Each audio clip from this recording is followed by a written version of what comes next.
We love it when the game is also a meaningful game. Three-way tie atop the Ivy League Conference. Harvard can claim its share of the title with a win here today. As you can see, Dartmouth struggling against Princeton right now, and Penn looks to be on its way to claiming at least a share of the Ivy League championship.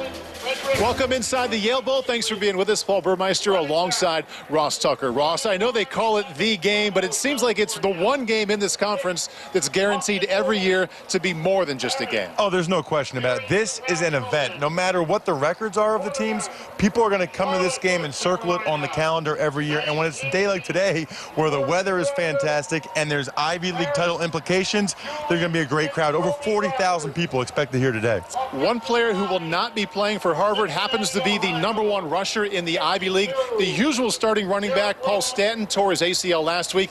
He won't be playing, putting even a little more pressure on senior quarterback Scott Hush. And Scott Hush was 14-0 as a starter before last week's loss to Penn, but this is his first start in the game. All he has to do is what he's done throughout his tenure, which is be a game manager. He's top 10 in the FCS in both passing offense and total offense. He's been fantastic.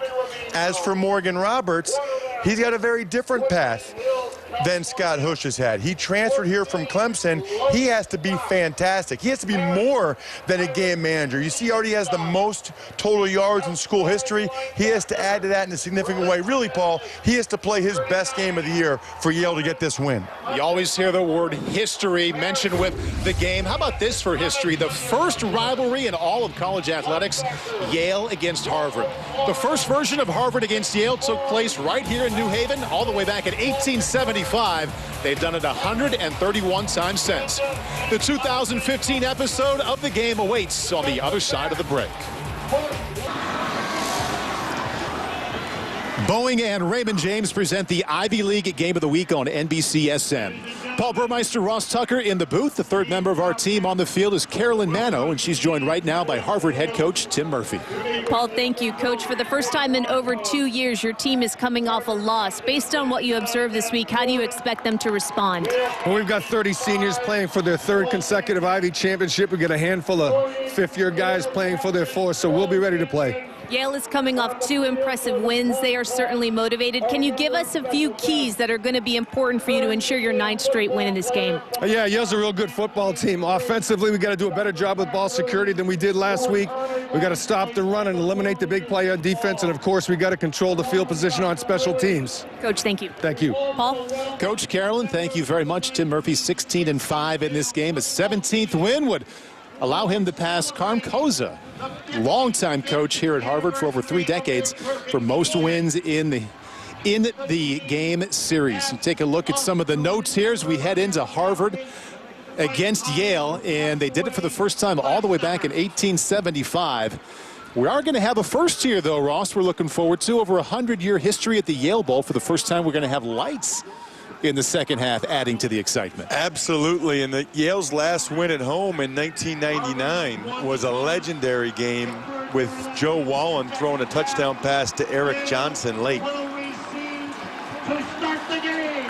Beautiful blue skies, and there you see John Kerry. Didn't make it a Saturday afternoon to come inside the Yale Bowl and take in the game. And Ross, you've played here. You've played inside this stadium. My first trip here to take in this kind of history. What should I know about the game here? Well, it's special. I went my senior year of high school, Paul, and I went to the Harvard-Yale game, and I realized right then that it was different, that it was truly unique, and that this is the one game in the Ivy League that you can guarantee, has a Power 5 conference feel.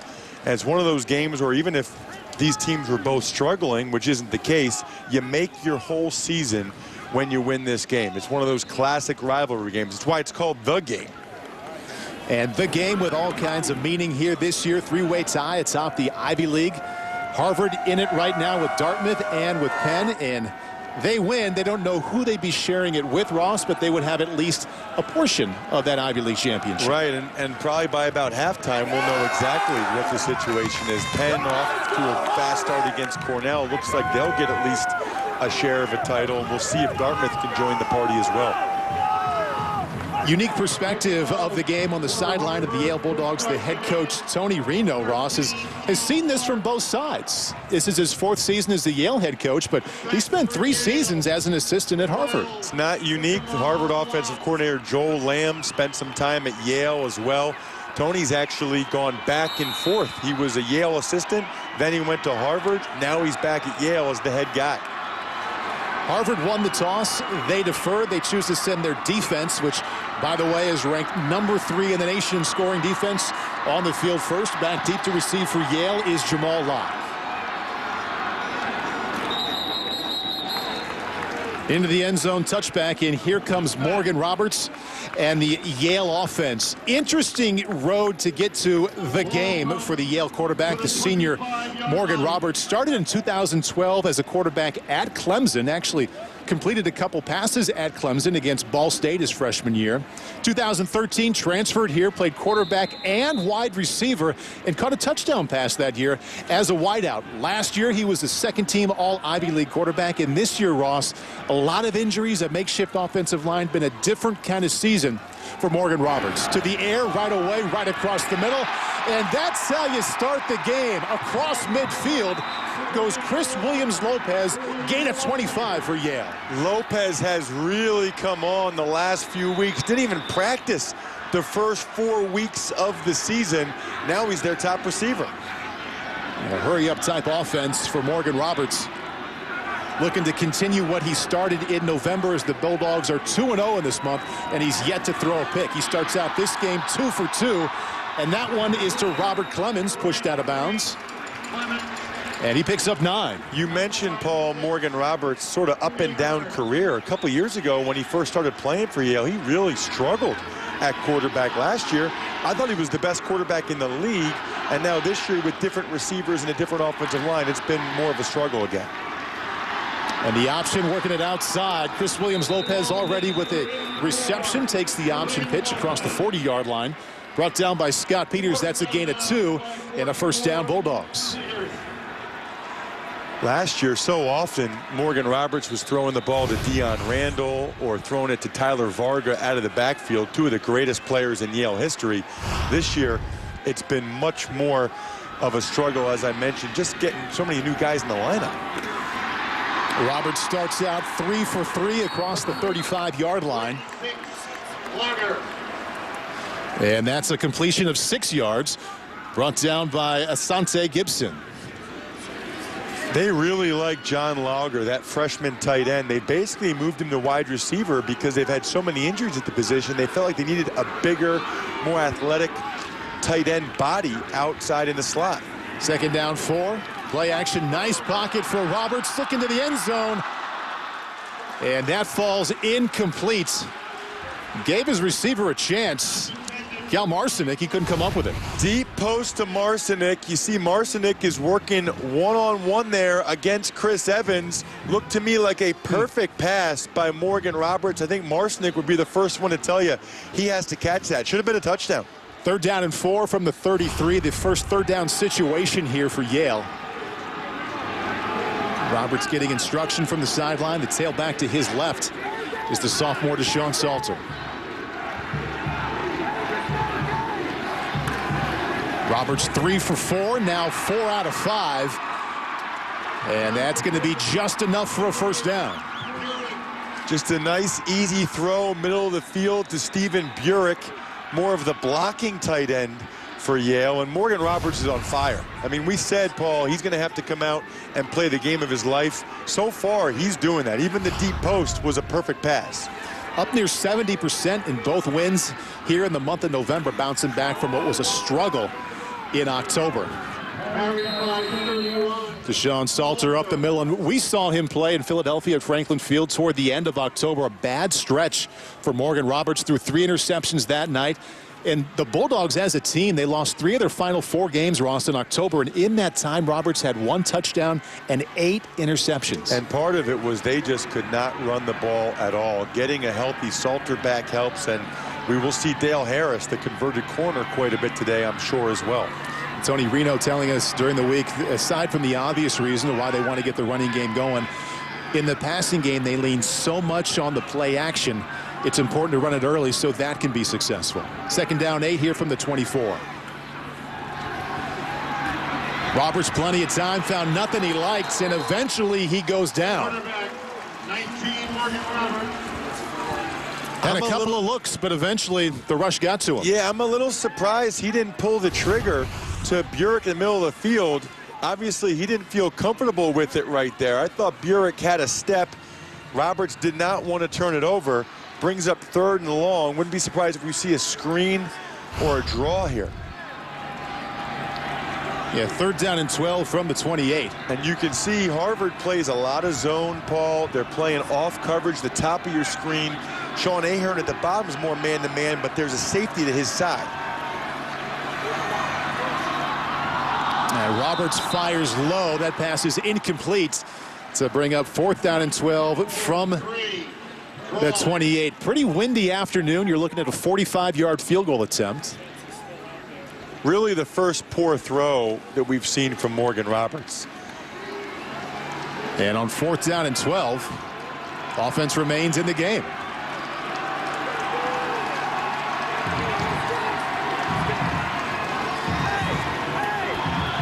Morgan Roberts started this drive. Very first play, 25-yard completion to Chris Williams-Lopez to get inside Harvard territory. And now he faces 4th down and 12. Plenty of pocket to step into. Touchdown, Bulldogs.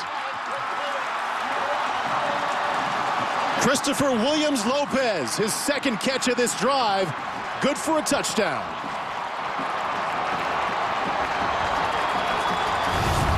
Williams-Lopez, left side of your screen, just runs right down the seam. And it looked to me like he went right past the sophomore defensive back, Tim Hale. I don't know how you lose Lopez in the middle of the field like that. Wide open for a touchdown. He's been by far their leading receiver the last few weeks. It's amazing. He's only played in 6 games, Ross, but in every single game, at least 5 receptions. And already on the first drive, as the extra point goes up and in, he has 2 for 53 yards. So 4th down and 12, what do you dial up? How about Morgan Roberts with plenty of time looking for his top wideout, Chris Williams-Lopez, and it's 7-0 Bulldogs.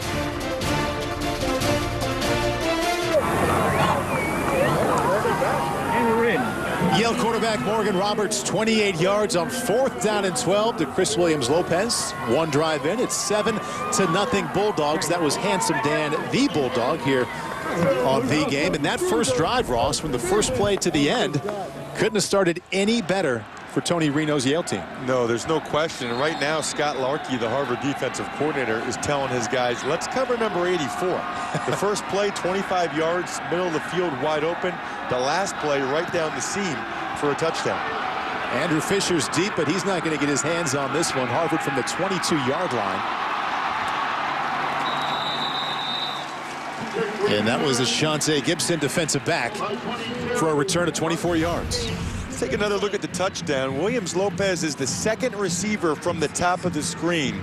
He's in the slot there. As we let it run, it looks to me like the defensive back, Tim Hale, just sits there thinking he's playing zone coverage, but there was nobody behind him. That's a mental error and a miscommunication. I don't know if it's on Hale or the safety, but if Hale's going to sit there and play underneath, there has to be somebody deep. Big news here today. The starting tailback for Harvard is Samar Smith, replacing Paul Stanton.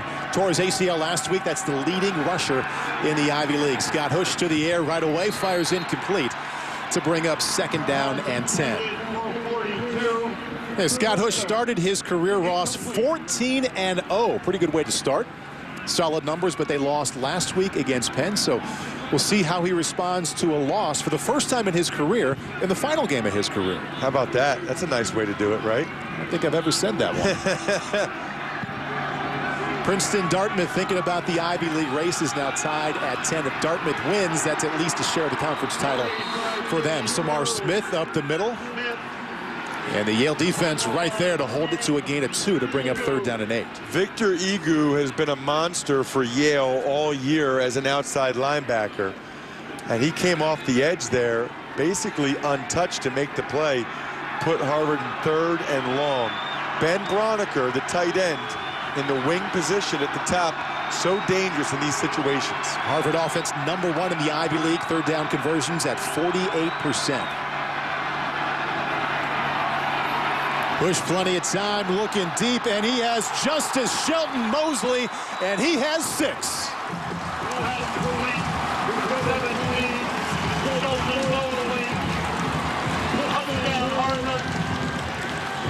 Scott Hush to Justice Shelton Mosley, 52-yard Harvard touchdown. Well, that time Cole Champion is the free safety in the middle of the field. Hush tries to keep him in the middle of the field, then throws the deep post to the freshman Shelton Mosley, who's been a wonderkind this year, was the Ivy League Rookie of the Week last week with 158 all-purpose yards and a touchdown pass. He's from Sacramento, and he is a stud. And Shelton Mosley happy to get this game started real well. A week ago, only 4 catches, 11 yards. That after 24 receptions the previous 3, starts out the game with some style. 52-yard touchdown reception. We have 2 scoring strikes and a tie game.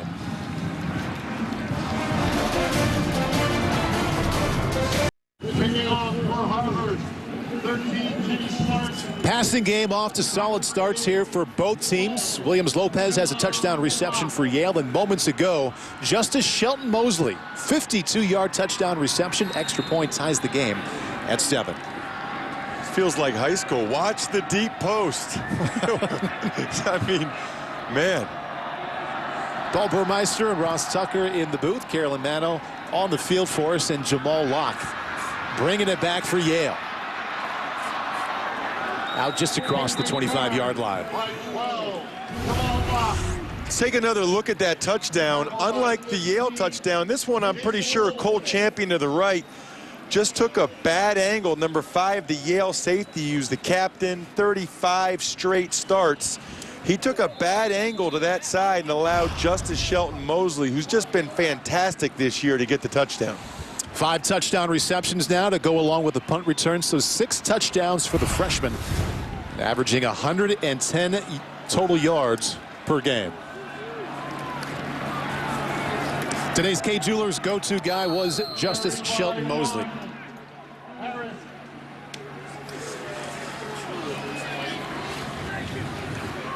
Now we'll see what Dale Harris brings to the backfield. He has started really since day 1 as a corner, but because of injuries at the running back position, they needed to move him to running back. And last week against Princeton, all he had was 177 yards, including a 70-yard touchdown. Amazing story. First 2.5 years on campus, a cornerback, then moves to tailback and is successful right away. Harvard defense there to keep that Williams-Lopez reception, his 3rd of the game. What a play by Ahern. No gain. Yeah, I've been so impressed by Ahern the last couple years.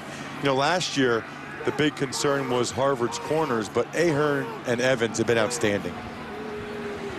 And Dale Harris remains the tailback, Ross, and he ran for over 1,700 yards and 28 touchdowns in high school. But as I mentioned, right when he got to campus, moved him to corner. By the way, he'd never played corner before he got here. Played it well enough to start for a couple of seasons. Now he's back at tailback. Morgan Roberts is off his back foot, fires that one out of bounds. I think he was just throwing that one away because that wasn't even close. Leo Haney, the blocking tight end, was really the closest guy in the area. So the Harvard defense that gave up a touchdown on 4th and long, no less, 4th and 12 on that first drive, bounces back to force a 3 and out. And Andrew Fisher back deep to receive for Harvard.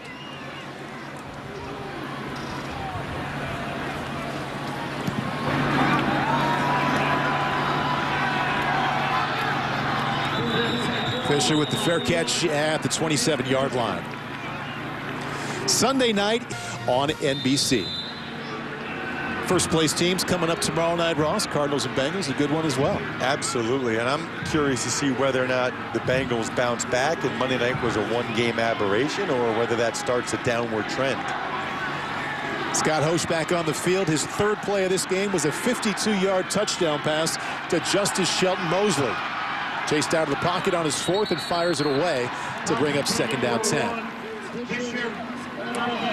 So impressed talking with Hush this week at just the mindset he has. You know, before last season, Paul, his junior campaign, he was third string behind a sophomore as the backup, Joe Viviano. And I said to him, hey, did you think that you probably would never get a chance to play? And he said, I'd be lying if I didn't tell you that doubt crept up into my mind a couple times, but he stayed the course, and now he's going to finish having an outstanding career. Comes into this game, as we discussed, with a 14-1 career record. Second completion to Justice Shelton Mosley. This one kept in check much better than his 52-yard touchdown reception. Yale defense looking strong there. Well, they know that this is what Harvard likes to do. Throw the ball to one of their quick receivers with the two tight ends blocking in front. But Yale knows that all too well. And Carlson has been a stud as a sophomore. 10 tackles last week, leads the Ivy with 9 tackles per game, so he does that a lot. Third down and 10 coming up. Push quickly outside. A nice move by Andrew Fisher. Not quite enough for a first down. And here comes the punt team. Fisher is one of the most explosive athletes in the Ivy League. Had the game-winning touchdown in this game last year. Good blocking. He makes Carlson miss, but Carlson able to slow him down just enough that the rest of his buddies, including Marquise Peggs, come in and stop him short of the yard to gain.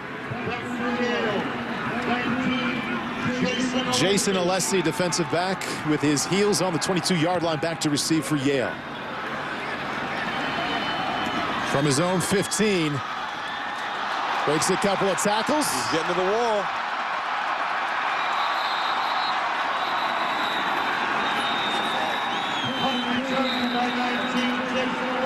Penalty flag on the play.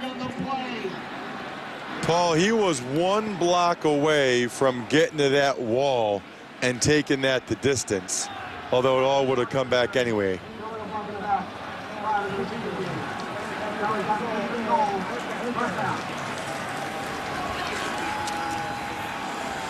"51-yard punt, 16-yard return negated with a penalty. First quarter, all tied at 7. Welcome back to the Yale Bowl, 132nd playing of the game. Tie ball game between the Crimson and the Bulldogs. Harvard tied right now, three-way tie atop the Ivy League, Princeton and Dartmouth. Now, Dartmouth also can claim a share of the title if they win, but they're tied against Princeton. Penn in control against Cornell. Pass complete. 84, Chris Williams-Lopez with a reception there on first down for a gain of 9, Ross. Yeah, you know, Paul, that's one of the things that impressed me when we did the Penn-Yale game is just how quickly Morgan Roberts gets the ball out of his hands. He has a lightning quick release. That's one of the reasons why he got that scholarship to Clemson. Second down 1, and he spent 2012 season at Clemson. Keeps it himself, flips it out wide. Looked like he was going to keep it, but tried to get it to Ross Drawl, and it falls incomplete. He has that option on that play to either run it himself or throw it out to Drawl. I think if he had to do it over again, he'd probably throw it earlier so he doesn't take a lick from Jake Lindsey. Ross Drawl is a converted quarterback from Omaha, Nebraska that needs to catch that. He's a good athlete. Probably would have been able to get a solid 4 or 5 yard gain if he had corralled that football. Second down and 10 now for Roberts. Tailback remains Deshaun Salter. Play action. Touch pass to the right side. Dangerously thrown, and falls incomplete. Awfully close to being picked off there. Yeah, there's Scott Peters. Multiple Harvard defenders there. This is not a wise choice, I should say, by Roberts. And really, if Peters and Jacob Lindsey don't both go up for the pick, I think Peters probably intercepts this easily. Poor decision by Roberts. He got away with one there. Has the opportunity now to convert on third down and 10. His touchdown pass earlier came down on fourth down and 12. In the general direction of Deshaun Salter. Salter not thinking the same thing Roberts was, and out comes the Bulldog punt team. Salter's more of a hammerhead as a running back not the guy that they utilize out of the backfield quite so much. And obviously he and Roberts not on the same page there. So after coming out with a 10-play, 75-yard scoring drive that ended with a 4th down and 12 touchdown to Chris Williams-Lopez, that's 2 consecutive possessions, ending in an early punt for the Yale offense.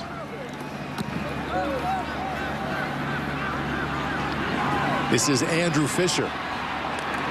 Slips at the 44-yard line. That's where senior quarterback Scott Husch and the Crimson offense will begin. 45-yard punt and a return of 6. Left in the first quarter, the 132nd playing of the game. Each team has a touchdown pass. We have a 7-7 tie. This will be Harvard's 3rd possession of the game. Pretty good field position starting on their own 44-yard line.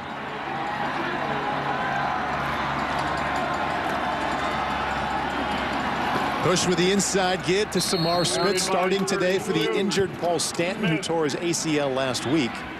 Tackle by 10, Igu. Brought down by Igu after a gain of 6. Both Smith brothers scored touchdowns last week. That's the 2nd time this season they've done that. How cool is that? Get to play college football with your brother, and you're both good, and you both score touchdowns.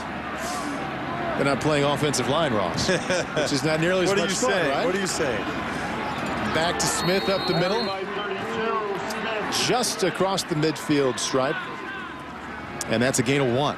Hayden Carlson again getting in the mix there against Samar Smith. Samar is a sophomore. His older brother Saitu has played both wide receiver and running back during his career. 3rd down and 3 from the 49. Could go to the ground, could go to the air. If they run it again, it is Smith remaining in a tailback. 3 wide receivers to the left of Husch.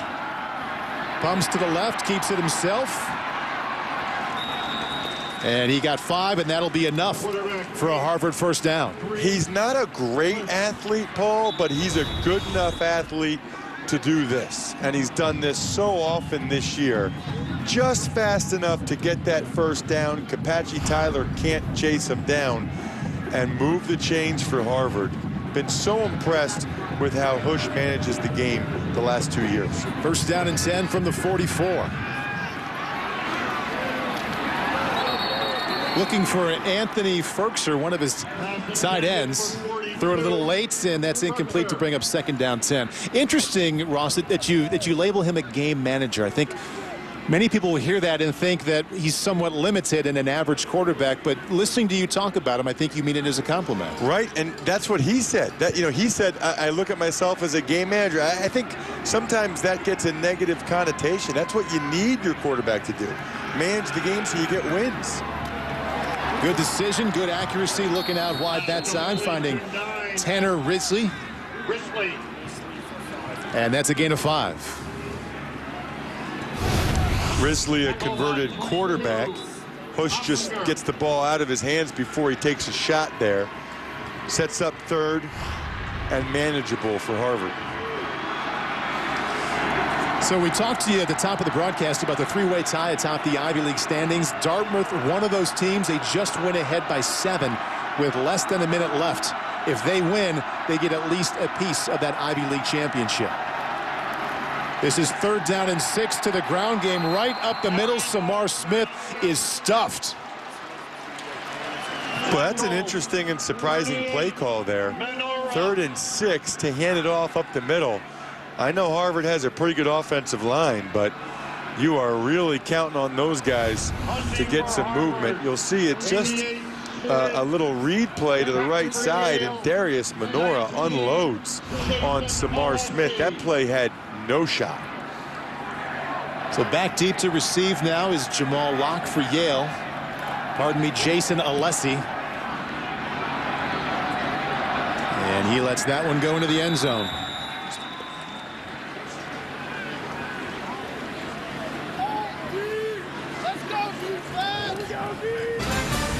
But both offenses came out and scored on their first possession, and since then, defenses have stepped up. 3:27 here as the first quarter winding down. Game tied at 7.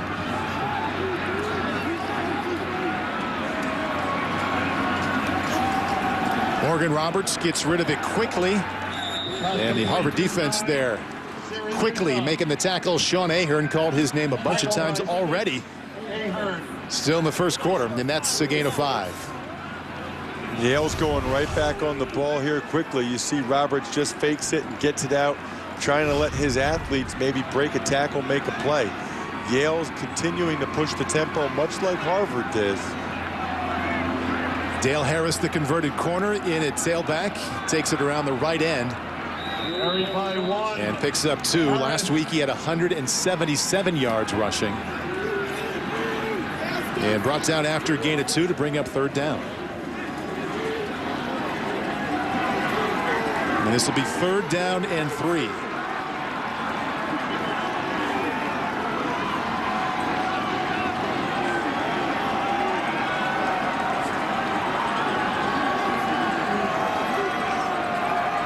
Harvard brings 4.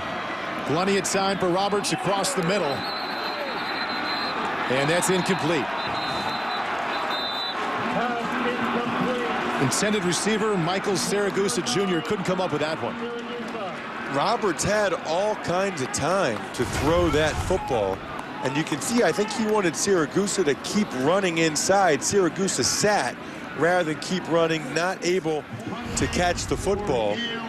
And that's a missed opportunity for Yale because Saragusa with that big body had position there. And the Yale offensive line has really done a pretty nice job overall giving Roberts time to throw. Yeah, it's felt like he's had plenty of time. Numerous occasions hasn't been able to find anything downfield that he liked. This is a 3rd consecutive possession. It's ended in a punt. And Harvard will take over on the 28-yard line. Here's what's at stake in the game. For Harvard, you win, you get at least a share. We'll see who they have to share it with of the Ivy League championship. For Yale, they've lost 8 consecutive here against their top rival. It would also give them a 3-game winning streak, Ross, to end the season. It would mean everything for the Yale players, especially the seniors, to be able to say they beat Harvard one time. And for Harvard, you know, losing last week to Penn made this game a must-win in order to get a piece of the title, which would be their 3rd straight, as you saw, which is also the first time that would ever have been accomplished in Harvard's long and storied school history. Side 2 Smith, the tailback now. His brother Samar Smith has also been playing tailback. Push to the air, incomplete, out of bounds to bring up 2nd down and 10. You're not going to have a lot of success going at that guy right there. Spencer Rimashevsky, the junior from Westchester, Pennsylvania, has been outstanding. Leads the Ivy League with 11 pass breakups. Really had the game-winning interception last week against Princeton, which led to the winning score for Yale as they beat Princeton 35-28. Scott Hush making his 16th and final start here for Harvard. Lost only 1 time in that game last weekend. Setting up the screen to Smith. Picks up a block. And cut down just before he got to the 1st down mark. Did get across the 1st down mark to move the chains here for the Crimson. Nice little screen. Watch the sophomore left guard, 71, DJ Mott, middle of your screen. Gets just enough of Rimashevsky to spring Smith for the 1st down. Mott starting in place of Anthony Fabiano, who's had a terrific career for Harvard. He broke his foot a couple weeks ago. You don't have to have pancake blocks out there. Just run interference, and it can work. Good tackle also by Hayden Carlson, who leads Yale in that category. Push off his back foot. And that one falls incomplete, looking for his wide receiver, Andrew Fisher. Been a different kind of offense this year for Harvard, Ross. Last year, they've been much better this season, averaging 36 points per game, but they scored 40 or more in their first 6 games. In the last 3, they've been held under 25 each time. And we asked Coach Murphy about that. You know, people figured something out schematically, and he insisted he just felt like the second half of the schedule was backloaded a little bit, and they're just going against better teams, and they've turned it over. 2nd down 10. Bush keeps it himself. Little patient cut, picks up a couple.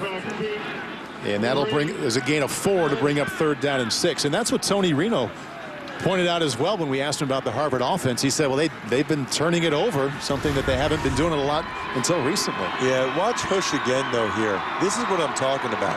Makes one guy miss, gets some yardage, slides down. He's just always calm, cool, and collected. 3rd down and 6 now for the Harvard offense. #1 3rd down conversion team in the Ivy League.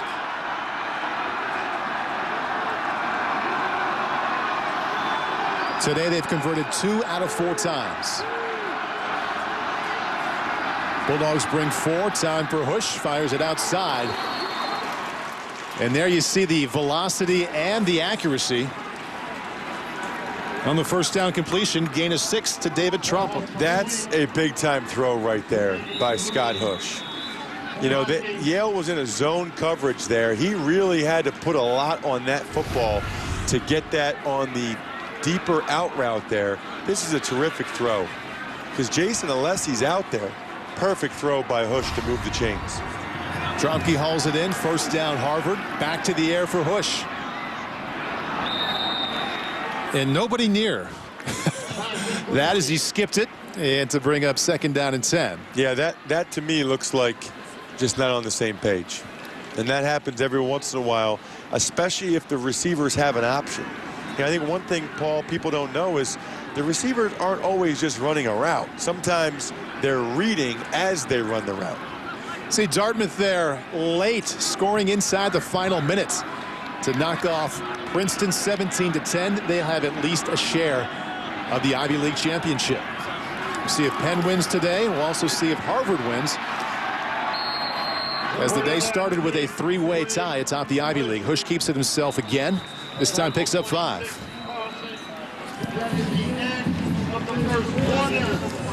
That's going to do it for the 1st quarter here in the 132nd playing of the game. A couple of touchdown passes, one to Williams Lopez and the other to Shelton Mosley. And we head to the 2nd quarter locked up at 7. Jimmy, thank you very much. The Ivy League trophy, and thinking about the highlights we just saw there, Ross, were you surprised that Dartmouth had such an issue against Princeton? I'm not surprised the way that game played out, no, because Princeton has played a lot of games like that, where they've been up, they've had leads, and they've lost them at the end. In fact, that's 3 straight games, Penn, Yale, and Dartmouth, that Princeton failed to hold on to 4th quarter leads. 1st quarter in the books here. As you can see, we are all tied up at 7. Both teams scored on their first possessions. And now they've been going back and forth. The defense is looking better as the 1st quarter went along. And Harvard now, led by senior quarterback Scott Hush, facing a 3rd down situation. 3rd down and 5 from the Yale 46. They've converted 3 out of 5 3rd downs up to this point. Still haven't called the name of Ben Broniker yet, the outstanding tight end. He's the #2 receiver to the bottom here for Harvard. He's had at least 5 catches in the last 5 games, and as you mentioned, Ross, 0 heading into the 2nd quarter. And there he is, and there's the ball on the ground. Nice play by Jason Alessi to knock that loose on 3rd down. Terrific play by Alessi. Yale's defense was thinking the same thing I was thinking, that it was Broniker time. And you'll see the right side of your screen here. Hush is looking at Broniker all the way. Alessi just gets that right hand in there and is able to rake the ball out there. Alessi's one of the 2 guys that Tony Reno pointed out to us this week that really has taken the next step. He was a nice player this year. Last year, he's turned into a stud this year. And there he is, back to receive. Fair catch at the 19-yard line. For more on the Yale quarterback, Morgan Roberts, let's go to the field and Carolyn Mano. Hey, Paul, just a quick update from the sidelines. Morgan Roberts was getting his right wrist massaged a little bit. I asked the athletic trainer, is there a problem? He said no. He's just trying to keep it warm. It's a little bit cold out, and this is something that they do from time to time. All right, Carolyn, thank you very much. And hello, to Carolyn's point there, looks like a warm day on TV. It is pretty chilly here. There's some wind. It's definitely a crisp afternoon here in New Haven. Yale begins on the ground. That's Deshaun Salter around the right side. Coach think so Reno, too. yeah, Coach Reno told us, Paul, they're going to have to run the ball at least enough to be able to get some play action going, but they're really struggling to run the ball right now. I mean, they're getting about 1 or 2 yards every time they run it. And so second down seemingly becomes predictable for a pass. And this second down and 8 from the 21. There's the pass. Excellent coverage there for Harvard by Sean Ahern. And that'll bring up third down. It's like Ahern's running the route. I mean, that's play action right there. And, you know, Clemens is running a flag pattern there, a 7 route they call it. And Ahern's running with him stride for stride. I mean, Ahern, if you didn't know any better, you'd think Ahern might have been the wide receiver on that play. Yale right now on third down, as this is a third down and 8 from their own 21, just 1 out of 5.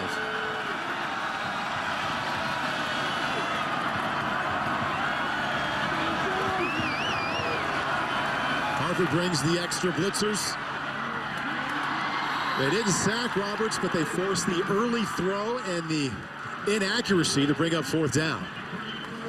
Intended for Chris Williams-Lopez. Yeah, they brought Matt Corrin, the captain, off the edge. And because of that, Roberts had to throw it before he was ready. Threw it right out to Williams-Lopez. It was low. Even if Williams-Lopez catches that pass, he'd end up being well short of the first down. Another punting situation, a real theme here as both teams scored on their first possession. We've been going back and forth here with the punt teams and the defense. And back to receive is Andrew Fisher. Fisher can't come up with it. And the ball rolls out of bounds. He lost it, but he lost it the right place to lose it, which is out of bounds. 45-yard punts. Harvard offense be back on the field in a 7-7 tie in the game. Harvard senior quarterback Scott Hush there. We had the chance to talk with him during the week, and I said, this is the last time you're ever going to play football. Win, lose, or draw Saturday, it's over. And he said, you know, I've had 16 years in a row of playing football, and I'm really looking forward to life after football. His life after football, Ross, is going to get off to a very impressive start as he's going to go to South Africa and work for a nonprofit tutor association. He's been there before working with the Mamelodi Association. He said it's the greatest joy he's ever felt in his life, and he can't wait to get back. Yeah, I mean, just talking with him, he said it was a life changer for him, and he knew he wanted to go back. And I think it's tremendous. He was one impressive kid. In fact, when you asked him about playing in his last game, you know, he got a little emotional. And rightfully so. You and I have been there. A lot to think about when you step out on the field for the final time. A couple of penalty flags come raining in there on first down. As Samar Smith was the ball carrier on first down and 10, he picked up 2.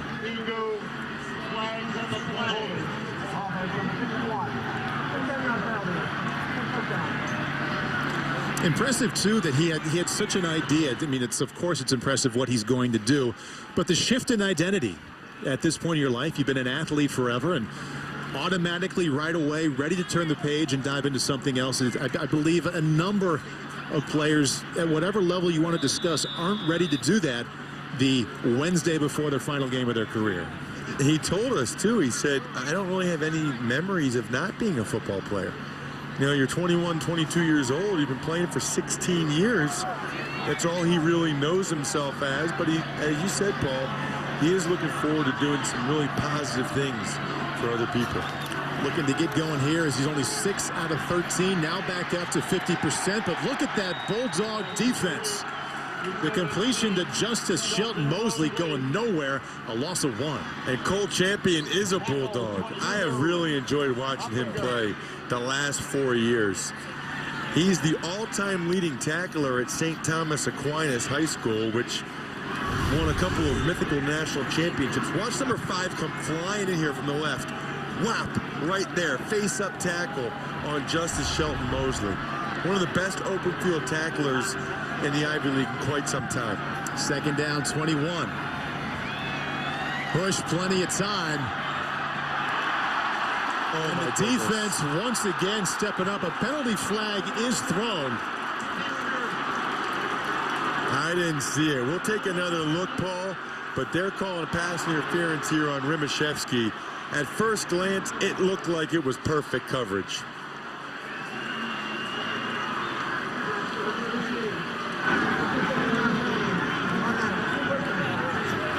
Looked like he played it exactly the way you're supposed to. Yeah, I mean, he's been terrific all year. He's from my neck of the woods in southeastern Pennsylvania.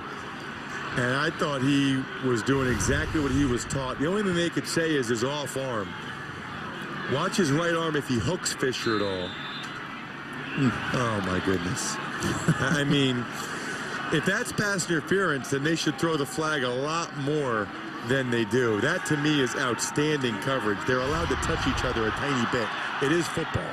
Hush flushed out of the pocket there on 1st down and 10. Pass completion gets the Crimson inside of Bulldog territory.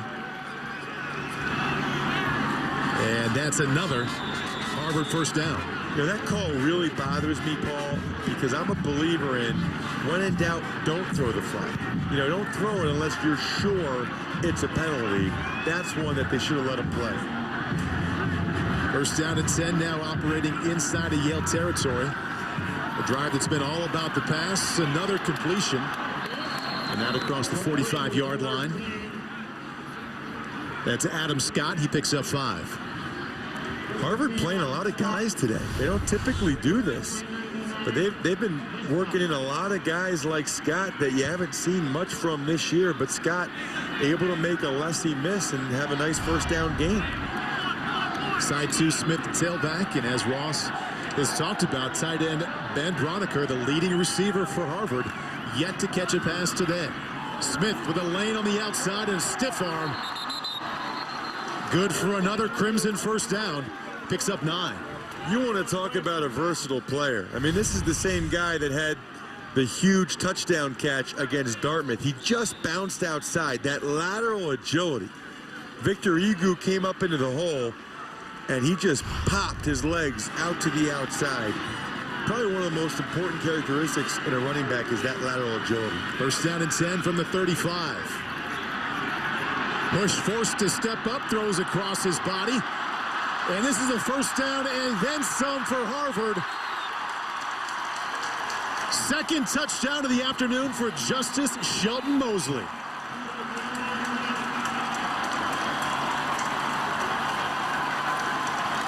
Well, the Harvard coaches told us that they knew pretty much as soon as he stepped on campus that he was going to be special, and he's been exactly that. So nice job. Watch Hush. He feels the pressure from Egu to the right. Steps up. He knew exactly how much time he had to get it off. Shelton Mosley makes one guy miss and then turns on the Jets. He is one of the most impressive freshmen that I've seen in this league in quite some time. Well, we had conflicting calls. And we have an injured player on the 37-yard line. Well, they signaled touchdown. The line judge signaled touchdown. I don't know if they're changing their mind or not, but they initially signaled touchdown. I'm not sure what the confusion's about here. And that would be a big loss, by the way, if Kapachi Tyler's hurt. That's Yale's best defender. We'll take another look here, as we did have some real hesitation by a couple of the referees near the play. One did signal touchdown. Yeah, that's a touchdown. I mean, nothing touched out of bounds until his foot touched the pylon. That's a score. So that is a touchdown.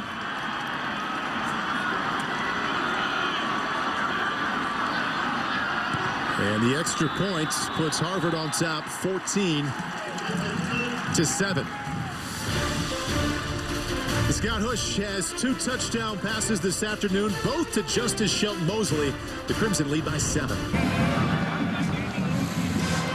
Justice Shelton Mosley has been the difference here for the Harvard offense. 4 catches, 86 yards, 2 touchdowns. And that's how Harvard has erased an early 7-0 Yale lead.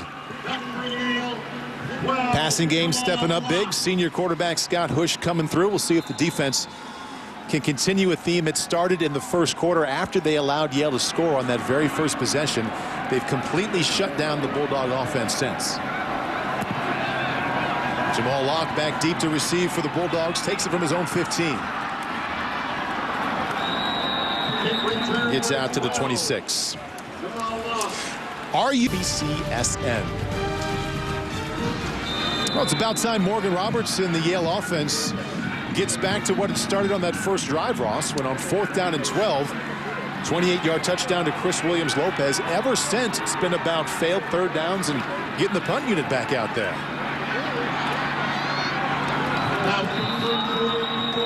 There's Williams-Lopez.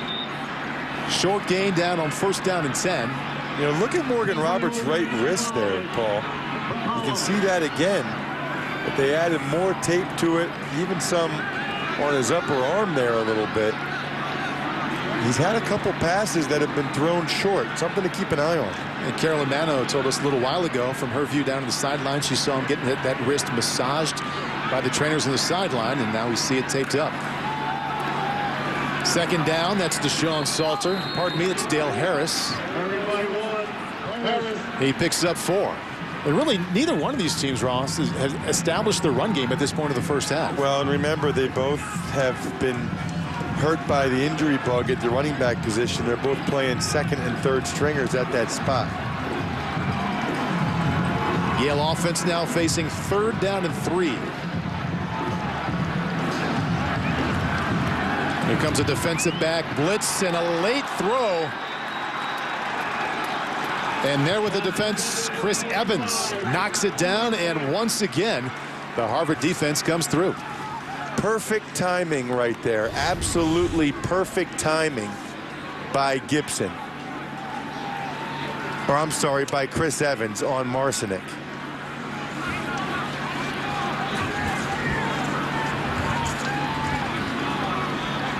So this is the 5th consecutive possession that's ended in a punt for the Yale offense after scoring a touchdown early. Punting for Yale, 43, Brian Holmes. Holmes punting to Fisher. Fisher can't come up with it. Does pounce on it on his own 22-yard line. That's the 2nd time he's lost it. It should be noted it is very sunny here. Although the sun's starting to go down a little bit for the players on the field. Ladies and gentlemen. There you see the glare. And here we see Fisher, the 2nd time in this quarter, failing to come up with a punt. You know, they're very fortunate he was able to jump on that ball right there. The Harvard offense back on the field. Last time we saw him, the drive ended with Scott Hush firing a 2nd touchdown pass to Justice Shelton Mosley. And this is 1st down and 10 from their own 22-yard line. And there's a hole off the right side for Samar Smith. Picks up 9. Tackled by 5. The run game a real point of emphasis we're keeping an eye on, Ross, because the normal starter, Paul Stanton, who leads the Ivy League in rushing, out with a torn ACL. Really nice block by Larry Allen Jr. at the point of attack there. The right guard, yes, the son of the Hall of Famer and my former teammate. He is one heck of a drive blocker. Andrew Fisher cutting it back inside, finds his way to a nifty 1st down. And that's a gain of 7. Larry Allen Jr., take a look at him at right guard. He's about 280 pounds now. They think he'll easily be 300 pounds. You see Larry there. I actually had a chance, Paul, to see the two of them together to start the last 7 games for the Cowboys in 2002 in place of Larry Allen as they see the penalty there. And that was Hush looking for the tight end, Ben Broniker.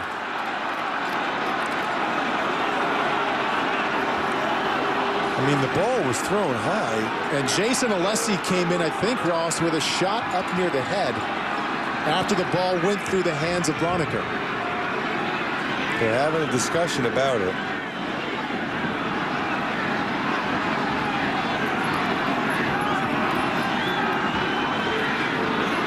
It's the 2nd time this afternoon that they've looked in the direction of Broniker, but catchable ball through his hands, and then Alessi with a shot near the head.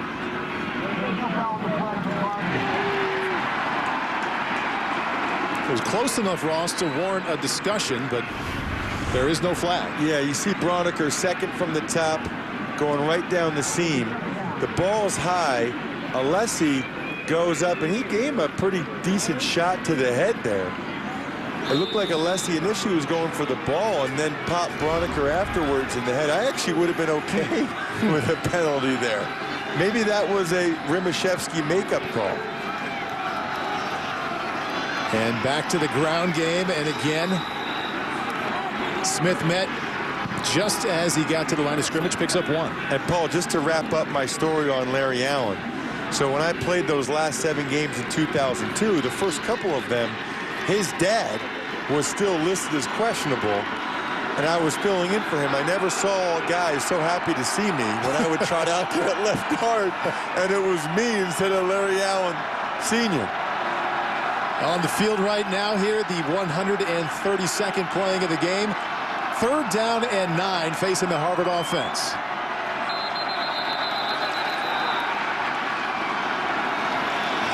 And it's going to be 3rd down 14.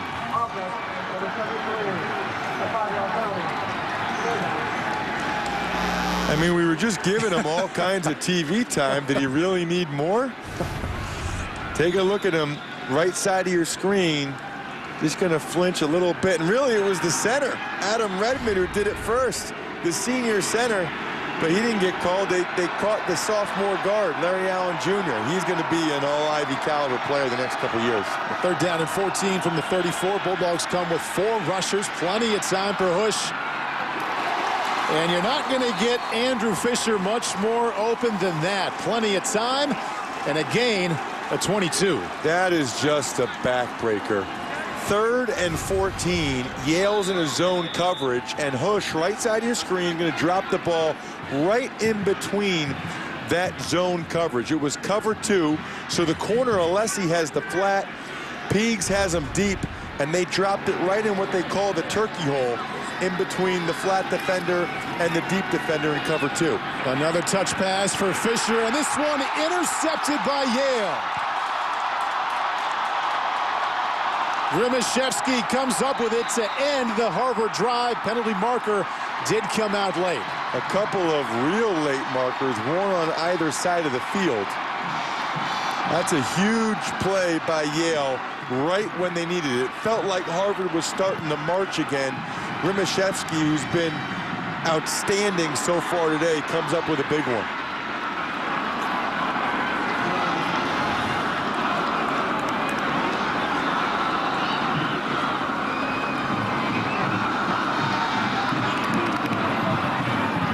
Harvard offense was on the move, picking up a key 3rd down moments before.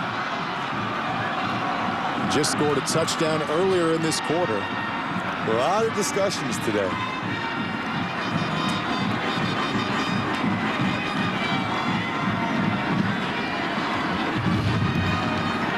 Well, Harvard and Yale both have debate teams, so they're used to this.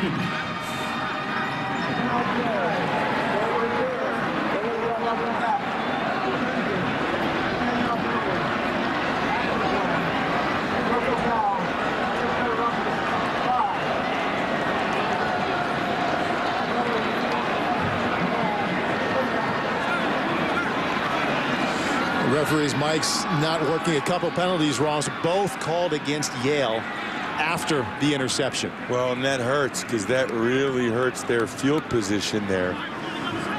One was a block in the back, and one sounded like a personal foul against Cole Champion. Spencer Rimashevsky resting on the sideline after the big interception. 7:38 left. Yale offense back when we come back. 132nd playing of the game. Harvard on top, 14-7. The Crimson offense, Ross, on the move until moments ago. Big play by Spencer Rimashevsky. He's really had a good season, and he's been terrific so far today. Deep post from Hush, a little overthrown, but Rimashevsky just turned on the jets to catch that, and then had a pretty nice return. That's a mistake by Yale, in my opinion. A mental mistake. They would have had the ball out past the 30. Instead, now they're backed up.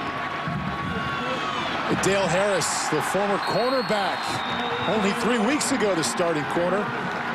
burst through the line. Had a number of Division I offers out of the St. Paul's School in Maryland, but wanted to be an Ivy League student athlete. You can see, though, he's got some juice to him. 2-year starter corner, now filling in running back, takes it again, puts the head down. And close. And that is enough for the Yale first down. With the Yale offense, 5 punts in a row to end their possessions, really needs to get something going here to capitalize on that pick. And that's a great sign. 2 runs for a first down. Now maybe here comes the play action off of it. There you go, Ross. Morgan Roberts, play action. Williams Lopez, first down. Gain of 23. It's a beautiful thing when it's working right, Paul. That's how it works. If you show you can run the ball and the linebackers have to step up and at least honor it, then you can throw those crossing patterns right behind them. Back to the ground game, and slipping down to the backfield was Harris. And that'll be a loss. And it looked like they had some room there, too. It looked like that was pretty well blocked.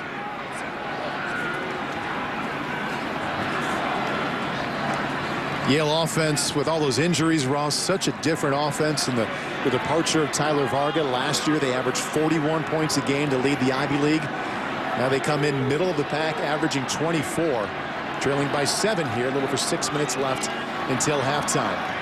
Good commitment to the ground game to start this drive. That's Harris again up the middle, picking up 5 yards. Well, and I hope they stick with that commitment, because now they've got Harvard on their heels a little bit. This is part of the value of the up-tempo offense, is you're trying to tire out the guys on defense. You can see some heaving chests, some huffing and puffing by the Harvard defenders.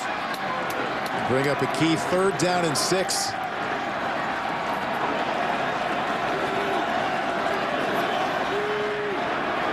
Three wide receivers to the right of Morgan Roberts, and a lone wide out to the left. Across the middle, wanted Williams Lopez. He couldn't hang on. And we'll see what they do here on 4th down and 6. Even if he catches that, Paul, I think he's probably tackled short of the first down. Drive was moving well after the Rimashevsky interception. Couple of first downs. And for the 6th time in a row, possession ends with a punt. If you had a good fake punt, wouldn't be the worst place on the field to try it. They do punt it away, and Justice Shelton Mosley already with 2 touchdowns back to receive. Not going to get his hands on that one. And it rolls to a stop at the 11-yard line. Ball rolls to the 11-yard line. Harvard offense, Ross, they put up 14 points, both coming from touchdown passes. Scott Hush to Justice Shelton Mosley. You got a 7-point lead, 5:17 left. You coming out aggressive here? What's your plan? Yeah, I think they'll probably get back to what they've done so well all year, which is a lot of those wide receiver screens and throws down the seam to Broniker. You know, they've been close to connecting a couple times to Broniker, so I would expect them to try that one more time, or throw the ball in space to Fisher or Shelton Mosley. If they do go to the ground game, the tailback is Saitu Smith. Little fake to Smith. And that's a pretty play on first down, out just across the 30-yard line for the first time. The leading receiver for the Crimson, Bren Broniker, catches the ball, good for 21 yards. They have such a lineage now of these tight ends. You'll see Broniker, he's going to be on the left side of your screen when Hush eventually throws him the ball right down the middle. And with that big body, what's Hayden Carlson supposed to do? It's almost like boxing out in a rebound in basketball. Bush with the design, quarterback keep, slides out to the 37-yard line. I'm talking about that lineage of Harvard tight ends. You know, they got 2 in the NFL right now, and Kyle Juszczyk and Cam Brate. And I like this changeup as well. Just get a couple 5-6 yards. Scott Hush slides. Doesn't want to get hurt in his last game. He's got a lot to do after graduation. 2nd down and 5. You can call about anything. The quick flip outside to Andrew Fisher. And he has enough for a Crimson first down. Picks up 5. This is kind of when their offense is really working. Broniker down the seam. Watch the block by Firkser right there on Alessi. That's why they play two tight ends so often, Paul, because those guys are such good blockers on safeties and corners on these wide receiver screens. Bush has it tipped at the line of scrimmage. Ball's incomplete to bring up 2nd down 10. I think that was big Kapachi Tyler, one of the best defensive tackles in the league, along with A.J. Zuta. Watch him get his big right paw up there, even though they're double teaming him. He is all of 6'3", 300 pounds, only a junior.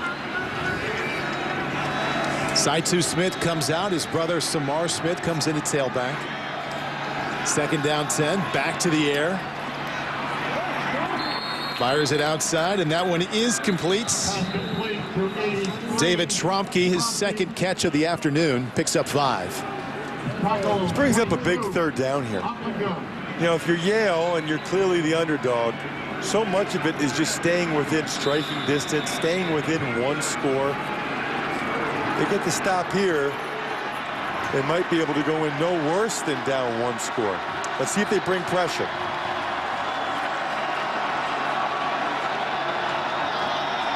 Yale defense did a nice job keeping the #1 scoring offense and total yards offense to just 14 points late in the 2nd quarter.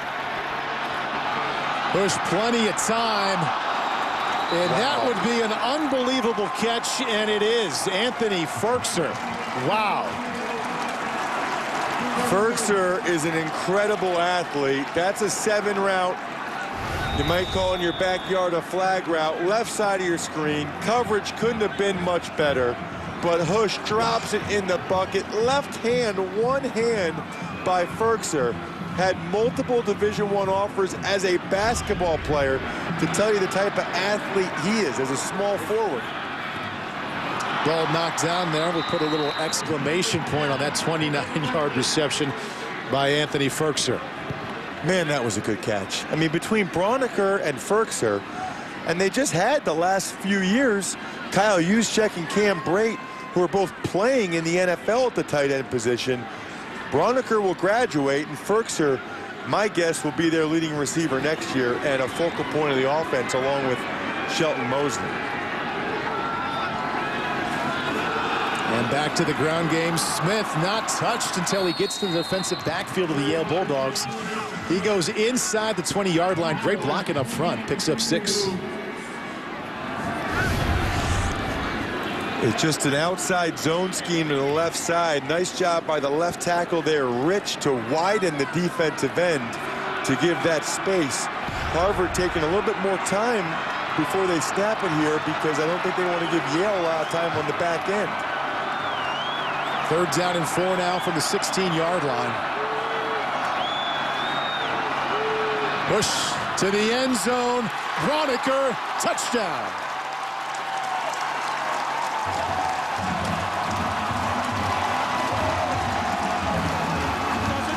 Bush to his top receiver, who is a tight end, his top pass catcher, Ben Broniker, for the 17-yard score. I mean, I would put Harvard's tight ends up there against pretty much anybody in Division I football. And I'm not just talking FCS. Right side of your screen. Again, you see him right in the bottom right there. Perfect throw by Hush. But how about Broniker? At 250 pounds to go up in the air, the body control to make that catch. That was a tight end touchdown drive by Harvard. And working that 7 route or the flag route. First to the right, it was Anthony Firkser with a one-handed catch. And then to the left side, it's Ben Broniker. He did it the more traditional way. Goes up with 2 hands, comes down with 6, and Harvard leads by 14. Ben Broniker, moments ago, hauled in his 7th touchdown reception of the season. Good touch from Scott Hush. And Harvard now on top 21-7. Broniker, one of the better professional prospects in the Ivy League.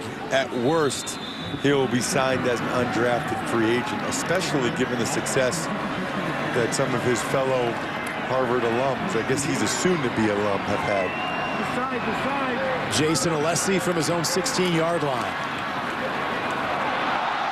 Trying to cut it back to the left side. Gets out across the 25 to the 26. The game taking place here in Ivy League title would be their 8th in the last 15 years. And Yale looking to win for a 3rd consecutive time to close the season. That's Chris Williams-Lopez across the middle to the 35-yard line. He gets 9. It would be huge if Yale could find a way to get some points here before the half, just to give them a little bit of momentum. Dale Harris, the tailback. And across the middle once again. Good enough for a Yale first down. Gain of 8. So Yale scored first. They had 4th down and 12 and kind of surprised us by going for it on the Harvard 28-yard line to start the game. Touchdown pass to Chris Williams-Lopez. They led 7-0, but Harvard has come back with 21 unanswered points. 3 touchdown passes from Scott Hush. And that's how Yale finds themselves trailing by 14. Nice catch. Michael Saragusa Jr., number 9, picks up 8. Saragusa has a big body and really might have the best hands on the team as well. He was banged up earlier in the year. You and I talked to him before that Penn game where he wasn't able to play on the field before the game. Roberts incomplete, looking for Dale Harris. Now 1:08 left. The Bulldogs do have all 3 timeouts remaining.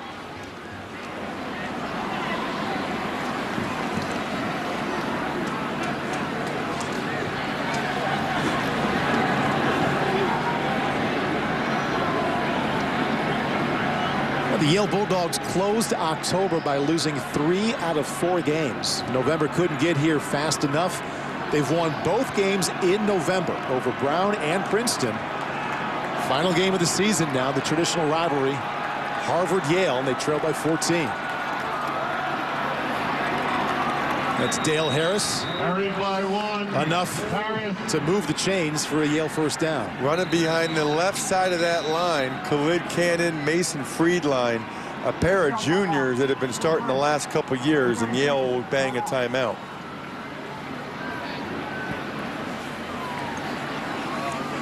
.104 left. And Hicks, after Doug, incredible week for him, losing both his mother and his father. I'll be thinking about him.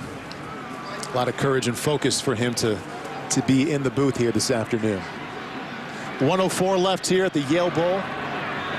Yale trying to cut into that 14-point Harvard lead as the Crimson has run off 21 consecutive points.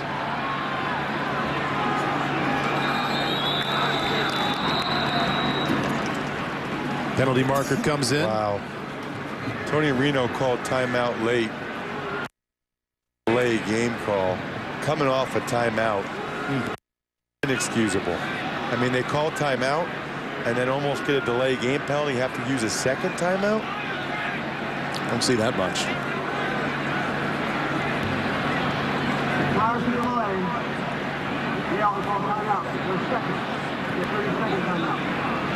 So Ross had just got word that Penn also won today. So you have Penn and Dartmouth sitting atop the Ivy League.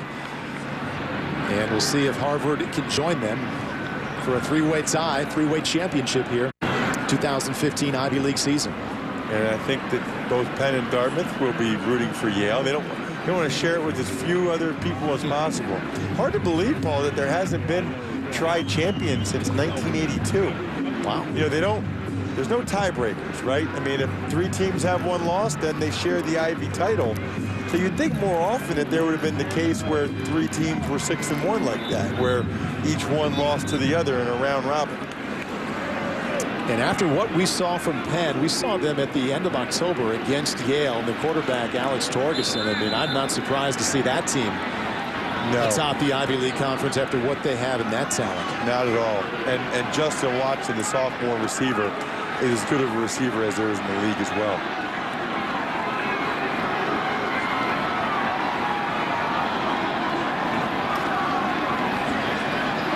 Morgan Roberts, Williams-Lopez across the 40-yard line.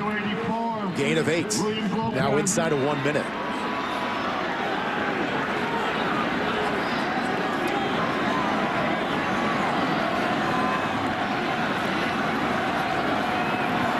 Roberts to his left, out of the backfield. Deshaun Salter cut down right at the 35-yard line. So Yale should be on the ball right now and ready to snap it as soon as they roll the clock. That was with 40 seconds left. Let's see, it looks like it took him 6 seconds to get the snap off. Now Roberts, first down to the 20-yard line. Leo Haney gained a 16. I think they're going to spike it here. And that was about 2 seconds. This is as impressive as we've seen Morgan Roberts in the Yale offense since that first drive that led to a touchdown. That was a throw right there. He snapped that off. I've always wondered, Paul, how much quicker can you get your release as a quarterback? Because his is impressive. I think you can work on getting that footwork a little more tuned up. The release is kind of what you do at this point. 24 seconds now.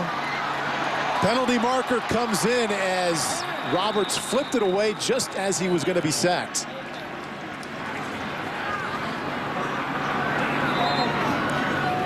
It could have been a double whammy there, a sack and a hold.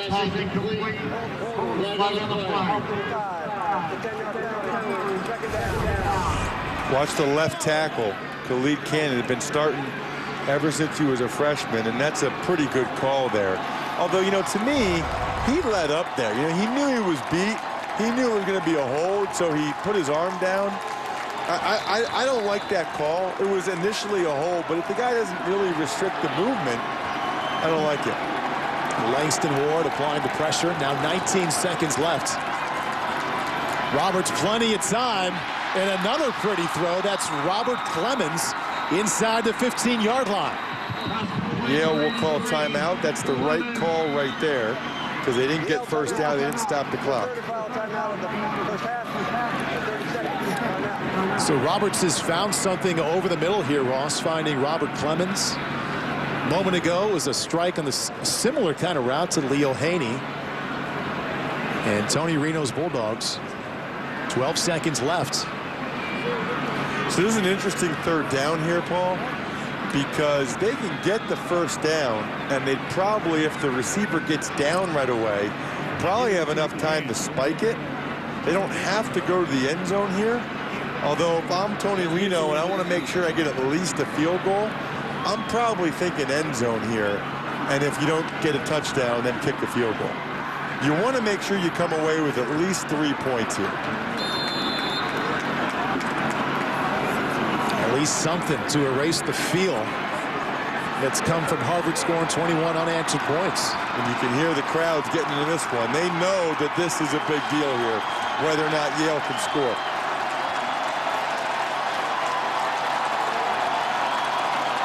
No timeouts left. Roberts with time to the back of the end zone. Way out of the back of the end zone, looking like he was protecting against the pick there. 8 seconds left now. It looked to me like he didn't want to make the same mistake he made against Penn, throwing an interception in the end zone. It wasn't there. He's going to live to be able to kick the field goal. And to me, right here, if you're Yale, this is what you do. You got to get another score here. It looks like Harvard wants to call timeout, or maybe they don't. Brian Holmes. Now they do call timeout. Trying to freeze him a little bit. Think about this 30-yarder a little bit. Harvard timeout. Their first timeout of half. 30 seconds timeout. You know, I think you want to get another score on the board, get within 11 points, so that in the second half you could be a touchdown field goal away from tying as long as you're able to get the 2-point conversion. What a road it's been for Morgan Roberts. 2012 was a quarterback at Clemson. A little bit of duty, decided after playing just a little he wanted something else with his college career. Said the first time he ever came above the Mason-Dixon line was when he came to Yale. The quarterback and wide receiver right away. Then last season, second team All-Ivy League. There he is, 2012 as a Clemson Tiger. See Dabo Sweeney there in the background. Checking him out, that's right. Now playing in his final collegiate game.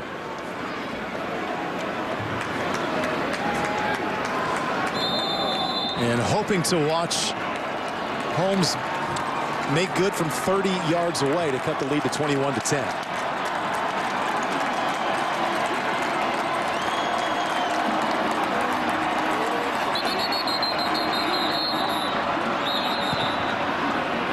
And another Harvard timeout. See, in there, you're really just giving him a practice kick, right? I mean, he just was able, they snapped the ball, he kicked it between the uprights, so I don't like the icing thing, especially when you just gave the guy a practice kick right there. Let me ask you this, Paul. When you play golf, would you rather be able to do the putt once before you're about to actually putt it? Sure. Heck yeah, you would. I mean, if you're going to call timeout, call it before the guy gets a practice kick, please. You're just helping him out, if anything, right there. Well, if he does make this 30-yarder to make it 21-10, Morgan Roberts and the Yale offense going to be in a position they've become pretty comfortable with. 4 of their 6 wins this year have been come from behind victories, including the one last week against Princeton. Yeah, they've done it before many times. But I think it's going to start with Holmes making the kick, or at least it should. Doing it against a team that's won 22 of its last 23 games would be something entirely different. 8 seconds left. This is a 30-yard field goal, and he left it out to the right. He pushed it. Well, maybe you should ice the kicker. So Tim Murphy, Murphy you should let him get the practice kick where he makes it. Tim Murphy called 2 timeouts and prevented that 3, and it's remains 21-7. Tony Reno watched his offense go right down the field. Best drive yet for Morgan Roberts since the first one led to a touchdown, and they get 0 points. Boy, that's tough. That's a tough way to have Roberts play really well on that drive and not get any points out of it.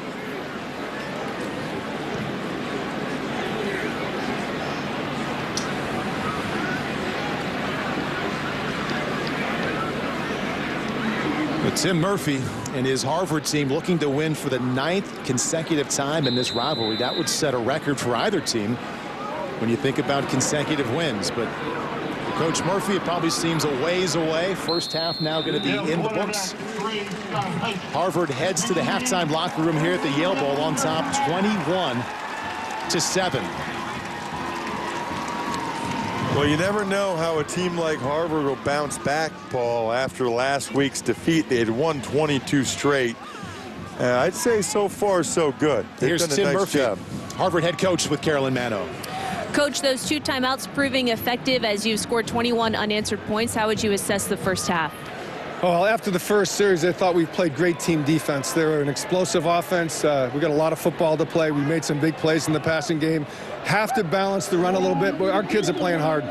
What thing concerns you most in the second half? What concerns me most is this has been a great comeback team, as in Yale. We got a lot of football to play. Thank you. Thank you. Paul?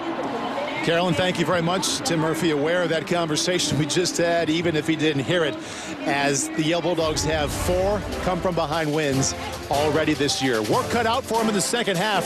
They're in the halftime locker room right now, trailing Harvard in the game, 21-7.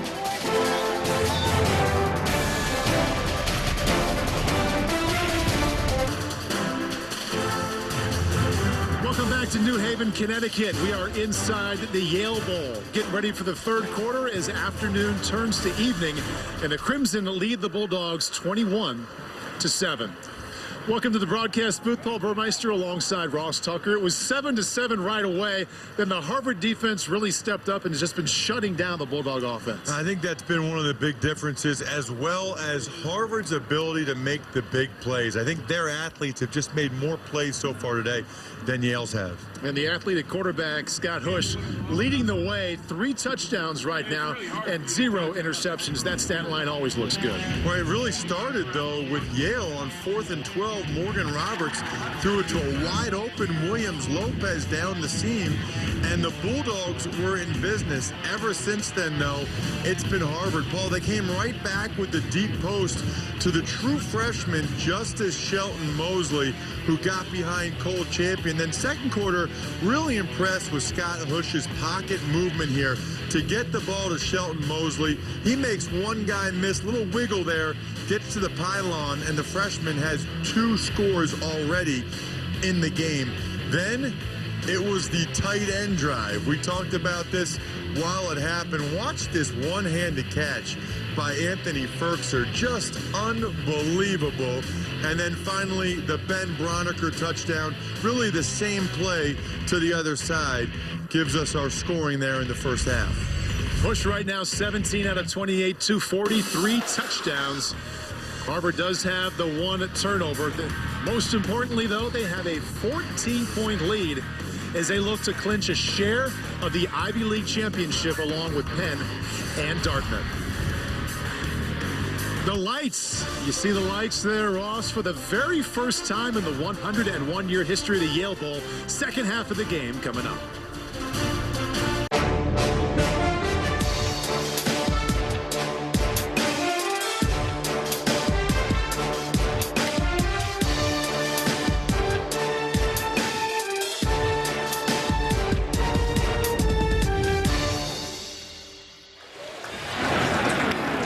They've done it 131 times. First time in 1875. They played one half today of the game, and Harvard leads 21-7. Let's go to the sidelines and check in with Carolyn Mano. Here with head coach Tony Reno. Coach, what adjustments will you need to make in this half? Well, we really hurt ourselves in the first half with the penalties and poor third down percentage. I mean, we need to execute, and I think if we execute, we'll be fine. 4 of your 6 wins this year have come from behind fashion. Your team seemingly pumped up in the tunnel. Are you happy with the energy level? What was your message? Our energy level's fine. I think the most important thing for us is just worry about the play, focusing on the process, and we're just going to need to do your job better. Coach, thanks. Thank you. Paul? Carolyn, Coach, thank you very much. And Ross, in particular, they need to do a better job on offense. 7 consecutive possessions leading to 0 points. Right, and I think he nailed it, too, with the third downs. They were 2 for 9 on third down. Harvard was 6 of 9.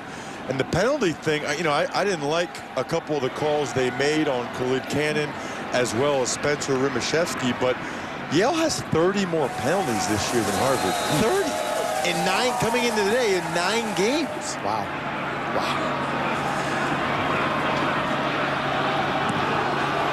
In that first half, Scott Hush set a Harvard all-time season record for passing yards. And look at the gap for Justice Shelton Mosley.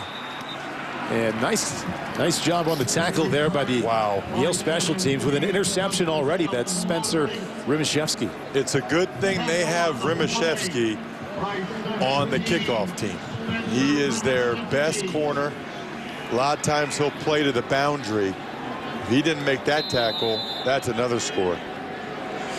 So Hush did set that Harvard single season record for passing yards. And here's how he looks right now, sitting atop with 2,747. Went 17 out of 28 in that first half, 240 and 3 touchdowns. Saitu Smith cutting it back up inside across that 30-yard line, and he picks up 5. Hard to believe watching him that he played wide receiver the last 3 years. When we got a defensive back who's a running back now, just the lateral agility right there, that jump cut. Victor Egu got nothing. I mean, you know how hard it is to make a guy totally whiff like that? I don't, but it looks hard. Second down and 5. And nice hole off the right side. Looks like Smith has just enough for a first down. Yes, he does. Bring up 1st and 10. And Ross, I talked a moment ago about how important it is for the Yale offense to get it going after they scored the only time in that first drive. Yale defense huge right now. They're already trailing by 14. Got to have a stop to start this second half. They really need is a turnover that they can capitalize on. When you're the underdog, that's often the difference. 3 plays, 3 rushing attempts, all from Saitu Smith to start this second half. That's a gain of 3. Tackle made by Carl Kreetzberg. The guys say that Carl is the smartest player on the team. I mean, if you're the smartest player on Yale's team, if you're the smartest player on Yale's team, you're too smart to hang out with me. You're a Princeton guy. I know, but I was never going to be voted the smartest guy on the team. Hey, Scott Hush, not going to be voted the most athletic guy on his team, but athletic enough to pick up another first down. That's 2 first downs to start this drive. He gets 8. Don't you feel like that's a good way to describe him? He's athletic enough. His arm is strong enough. I mean, he does everything enough to win almost every game he plays. He's impressive. Came into this game #1 in the Ivy League total offense per game at 295 yards. Looking to his left the entire time. Wanted Andrew Fisher, and it falls incomplete.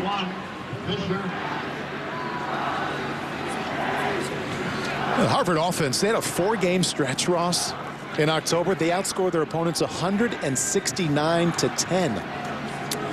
Yeah, their domination has been so impressive the last couple years. I mean, talking with Scott Hush, he said there's a lot of guys on the team that had never lost. You know, some of these guys had never lost.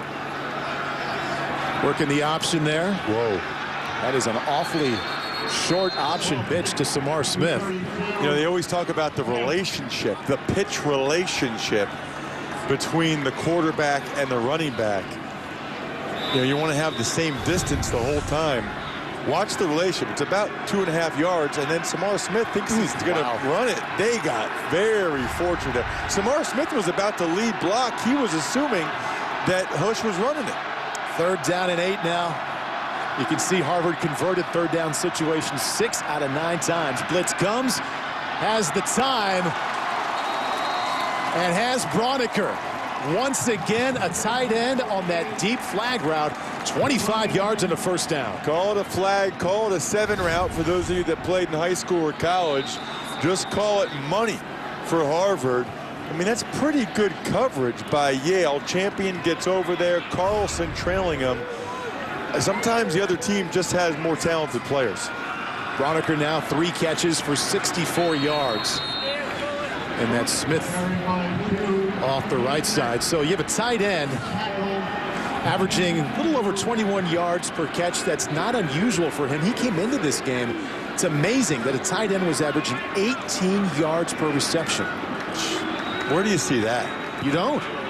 And he's ahead of that pace today. Up over 21 on those receptions today. Also 1 good for a touchdown.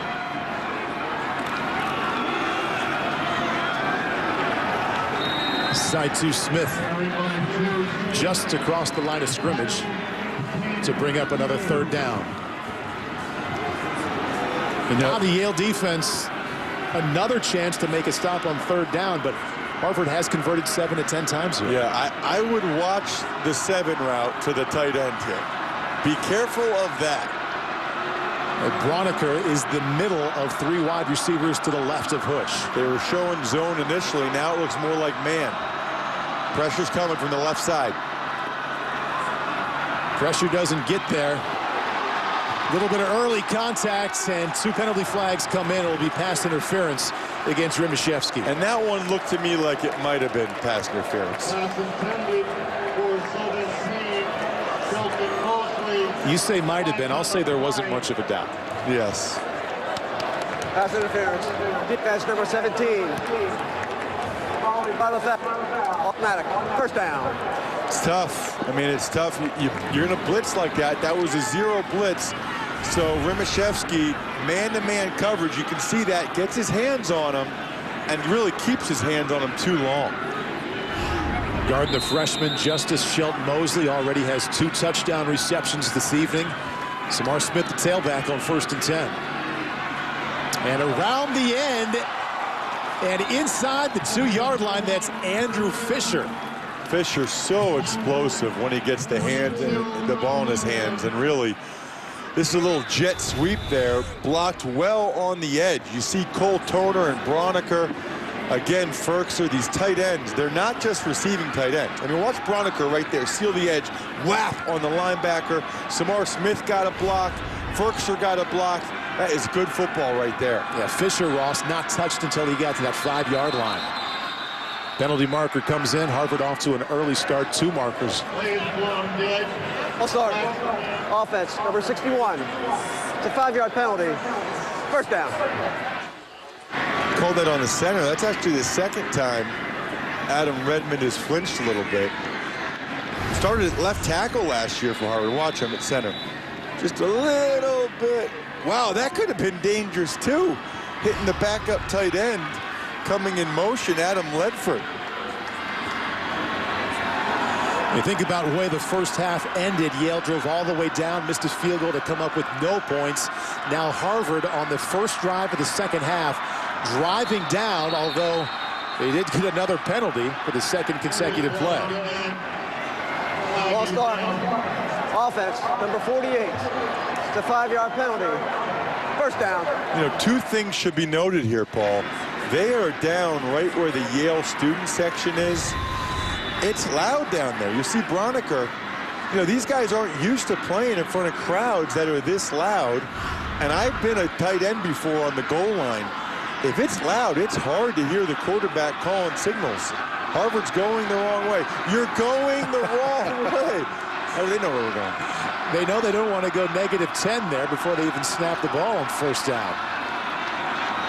Smith getting a lot of that back down just inside the 5-yard line. That's Saitu Smith, his brother Samar Smith. The other tailback here this afternoon, as the Ivy League leading rusher Paul Stanton tore his ACL last week. And the Smith brothers filling in quite well.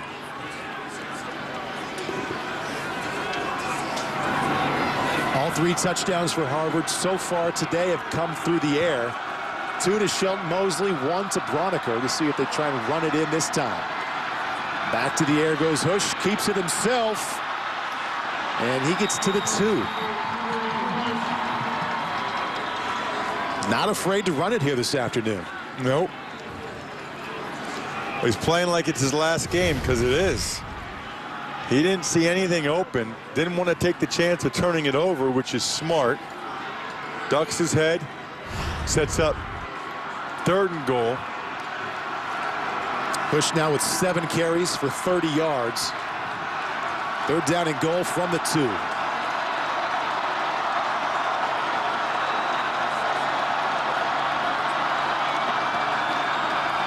Wants to throw, by in time, back in the end zone.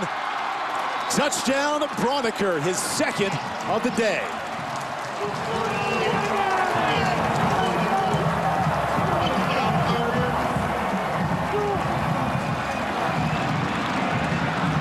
Well, it looked to me, Paul, like they had it covered pretty well initially. Yale knew that it might be play action pass, and it looked to me like they just trailed Broniker late. But early on, I thought they had covered it up pretty well. But Broniker in the back of the end zone, Matt Opplinger, the outside linebacker, not able to run with him. Ben Broniker stays hot, at least 5 catches in his last 6 games. Didn't have a reception in the first quarter here this afternoon, but now has 2 touchdown receptions. 1 in the second quarter and now 1 in the third to cap the first possession of the second half. Harvard on top by 21.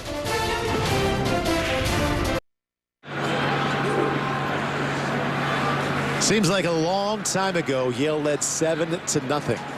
Scott Hush, 4 touchdown passes later, 2 to Justice Shelton Mosley and 2 to Ben Broniker. And his Crimson lead 28-7. He's 19 out of 31, 267. Goes along well with those 4 touchdown passes. Pretty impressive bounce back performance by this Harvard club after last week's loss to Penn. Loss that snapped their 22-game winning streak. This is Jason Alessi. And he gets out to the 21-yard line. 132nd playing of the game. Harvard has the lead by 21.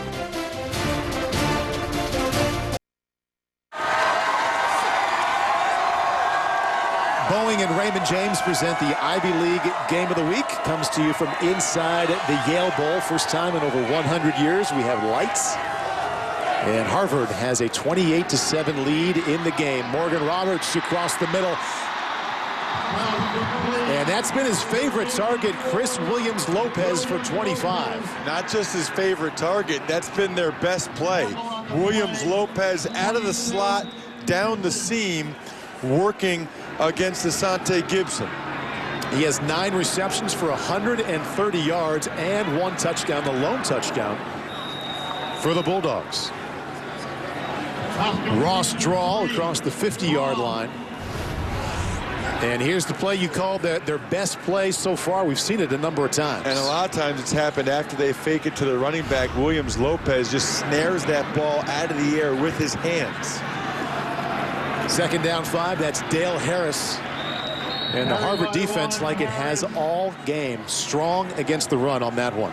Starting to feel like Yale's going to have to get a big play from Harris to have a chance in this game. You look at that first drive, compared to what they've done since then. And getting no points at the end of the half was big, as we talked about. The Harvard defense came into this one number 3 in the nation, scoring defense, giving up just over 12 points per game.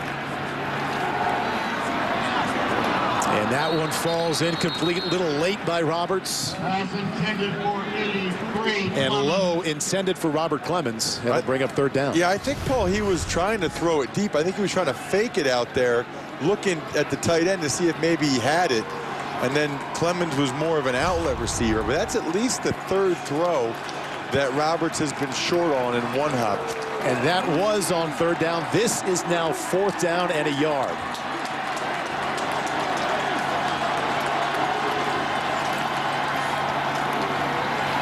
And that's Harris. Boy, if he got it, it would be a surprise, and it would be a heck of an effort at the end of that run. It really depends on the spot, but they're saying he got it. Look at the line judge at the top of your screen. He's saying first down, and a big one for Yale. Ooh. Little late surge from Dale Harris keeps this one alive.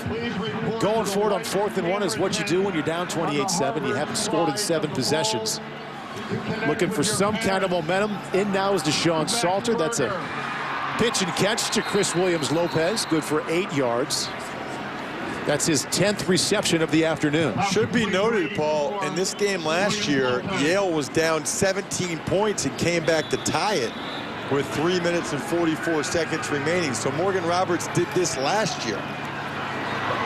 Under some pressure there, fires it incomplete. And also did it last week in a win against Princeton. 4 come-from-behind victories for Morgan Roberts and the Yale Bulldogs so far.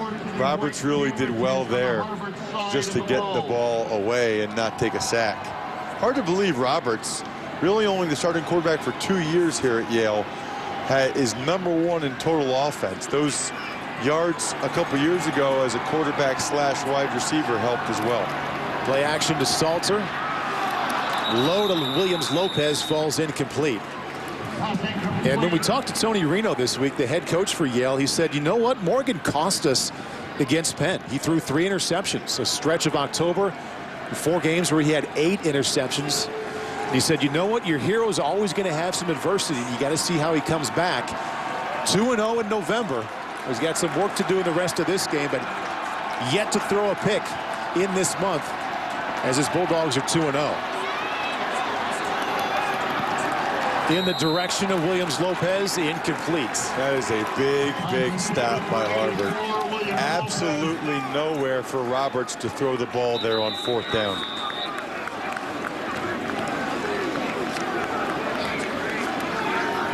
Make that 8 consecutive possessions with no points. 28-7 Crimson. College football on NBCSN is brought to you by Geico. 15 minutes could save you 15% or more on car insurance. By TIAA Craft. Learn more at TIAA.org. By Boeing, always working to build something better. And by Raymond James, life well planned.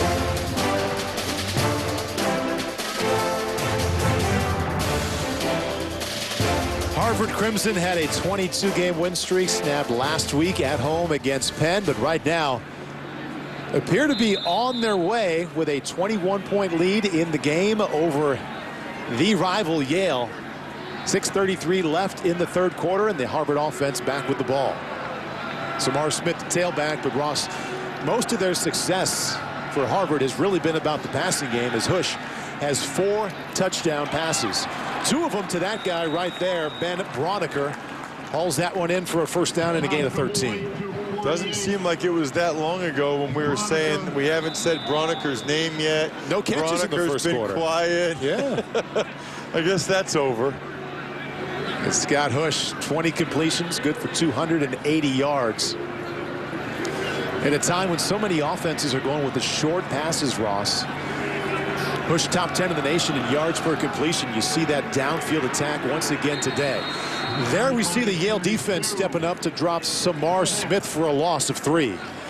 Yeah, and it's a nice job by John Harubin to get the tackle, but to me, Kapachi Tyler getting the penetration there is what really made the play. Watch the right side of your screen. 96 gets in the backfield, so Samar Smith has to slow down. By that time, Harubin can come in and close the deal.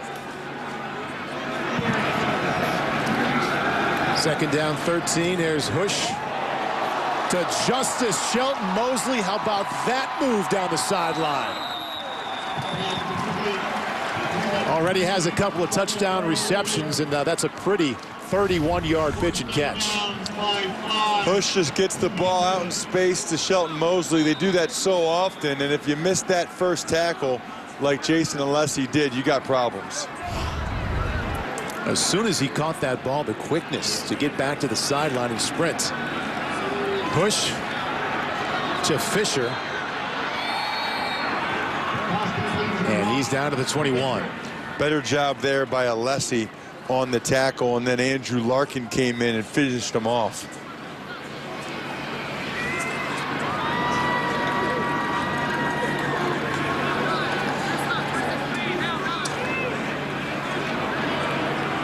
Side two, Smith tailback, as we are now inside of 5 minutes left in the third quarter.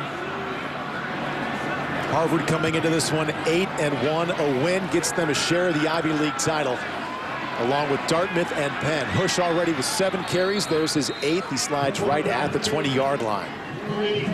I really like his game. He wanted Ferkser deep there, Paul, but Ferkser wasn't open. Hush didn't want to force it. You're up by 3 touchdowns. It's second down. Tuck it away, get a couple yards, and keep that clock moving.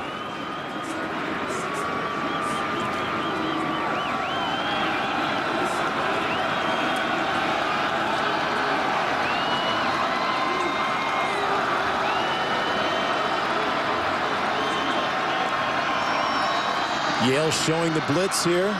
Bush bleeds that clock down, gets it off just in time. And wanted Broniker once again. And good defense by Jason Alessi. Well, they went to the well again. This time it was man-to-man coverage. Champion comes off the right side, gets Hush low as he throws it. That could have been dangerous, and Alessi goes up there and almost one-hands it. Watch this hit by Champion. Whoa. Kenny Smart, the sophomore, on to attempt a field goal from 39 yards out that would make it 31-7.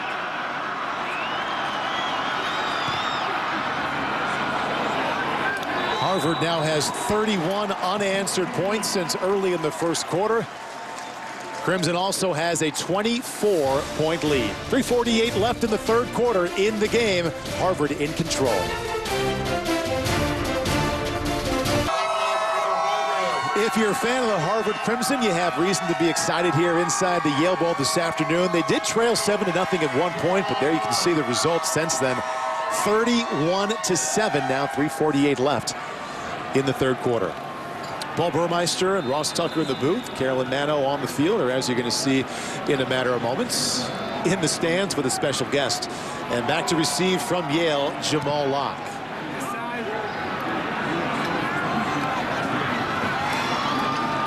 And a little reverse. Harvard special teams ready for it, though. Not fooled at all. Well, back in 1972, Dick Duran, not just a Yale running back, he was the Ivy League Offensive Player of the Year. He was honored there right after the first quarter. This happened earlier today. He's a member of the 2015 College Football Hall of Fame class.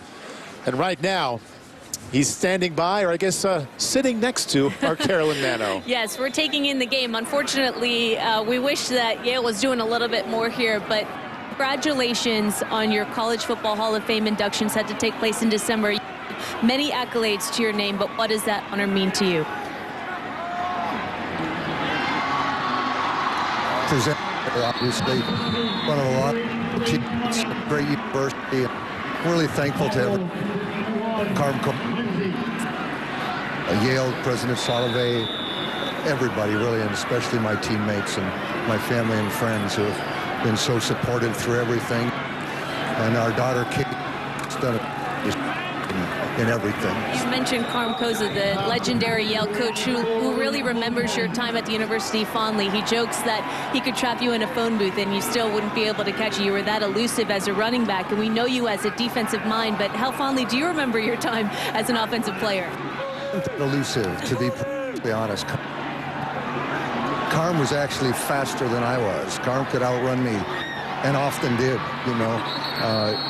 Carm was a great man to be around. He was very straightforward. He was very honest, very tough, a very tough man, but a kind man, and he cared about everybody. He was a great guy to play for, and is a great friend, turned into a great friend. Congratulations on your induction into the College Football Hall of Fame. Thank you so much, Carolyn. Thank you. Paul?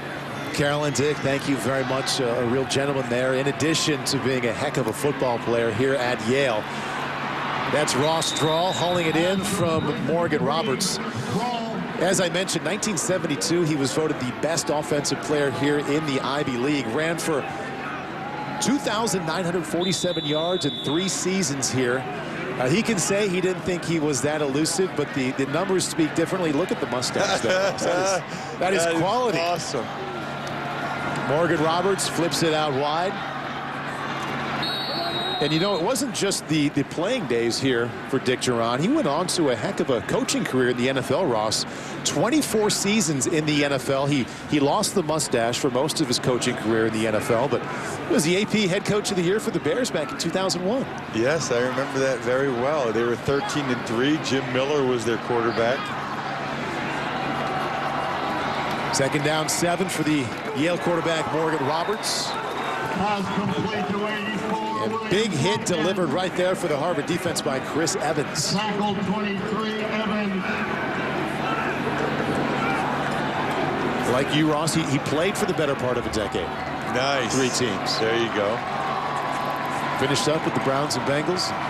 Dick Jauron taking in the 132nd playing of the game here, wanting his former team, the Yale Bulldogs, to get it going on offense.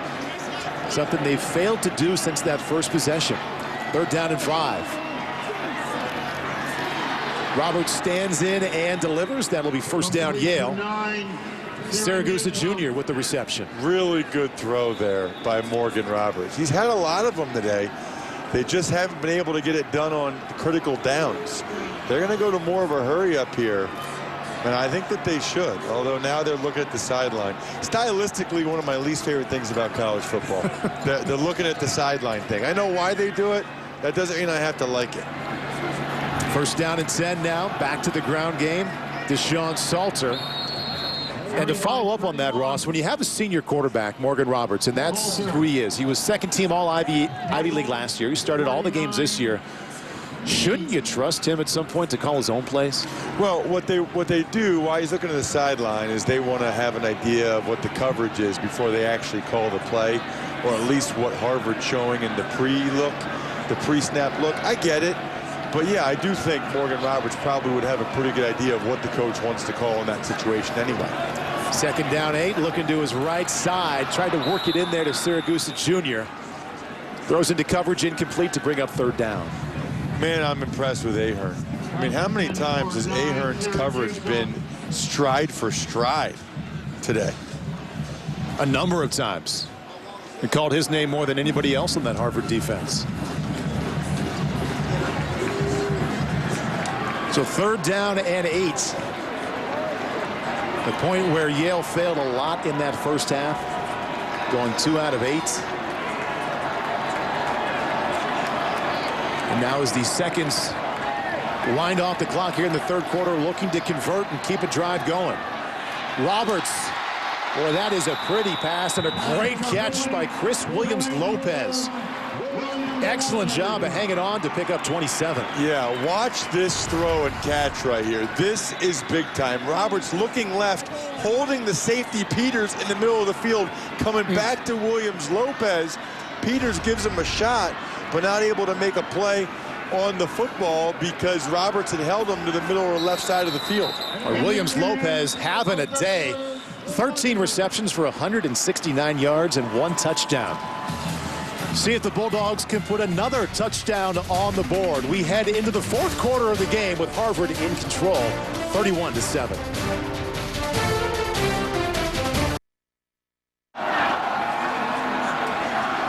We begin the fourth quarter of the game. Yale knocking on the scoring door, and they need points in a desperate way. Beginning the fourth quarter trailing 31-7.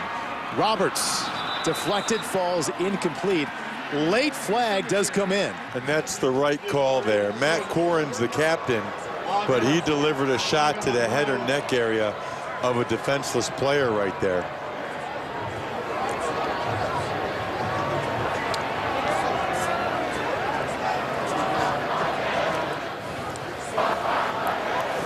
After the play's over, personal foul, late hit. Defense number 59. Tapped into the goal, automatic. First down. You're on it, Ross. Well, they said it was late. I thought it was going to be more head or neck of a defenseless player. Let's see it, though. It could have probably been both. Ooh. Wow. I mean, that was clearly a drop, and Corrin just let him have it. First down and goal now from the 3-yard line. Play action to DeSalter. And another. 1, 2, 3 flags come in. It'll be first and goal from a little bit closer. The best part of that play is Gibson put his hands up like, what? That's a foul? I mean, every ref out there threw the flag there on Asante Gibson, and rightfully so. The ball he plays on the 2-yard line because the foul occurred in the end zone. Automatic. First down. First and goal from the 2. He was covering the tight end there, a little jump pass. Look at that. I love that. He's like, what? On me? Couldn't be. We'll see what Yale can do with this now, trailing by 24. This is the end zone they scored in on their first possession. Morgan Roberts on 4th down and 12 found Chris Williams-Lopez, and they've found nothing but stop drive since. Now early in the fourth, a chance to chip away at that Harvard lead.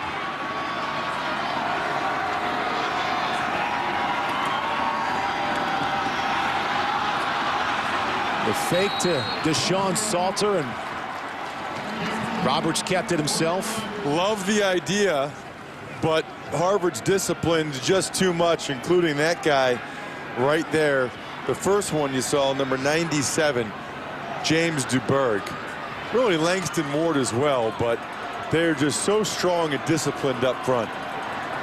Second down goal now from just inside the 2-yard line. His tailback remains Deshaun Salter. Roberts 28 for 46. 1 touchdown. See if he can get a touchdown run. Yes, he can.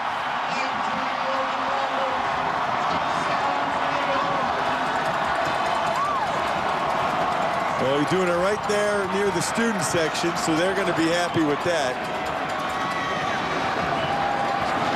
And Yale's going to go for 2, try to make it a 2-score game.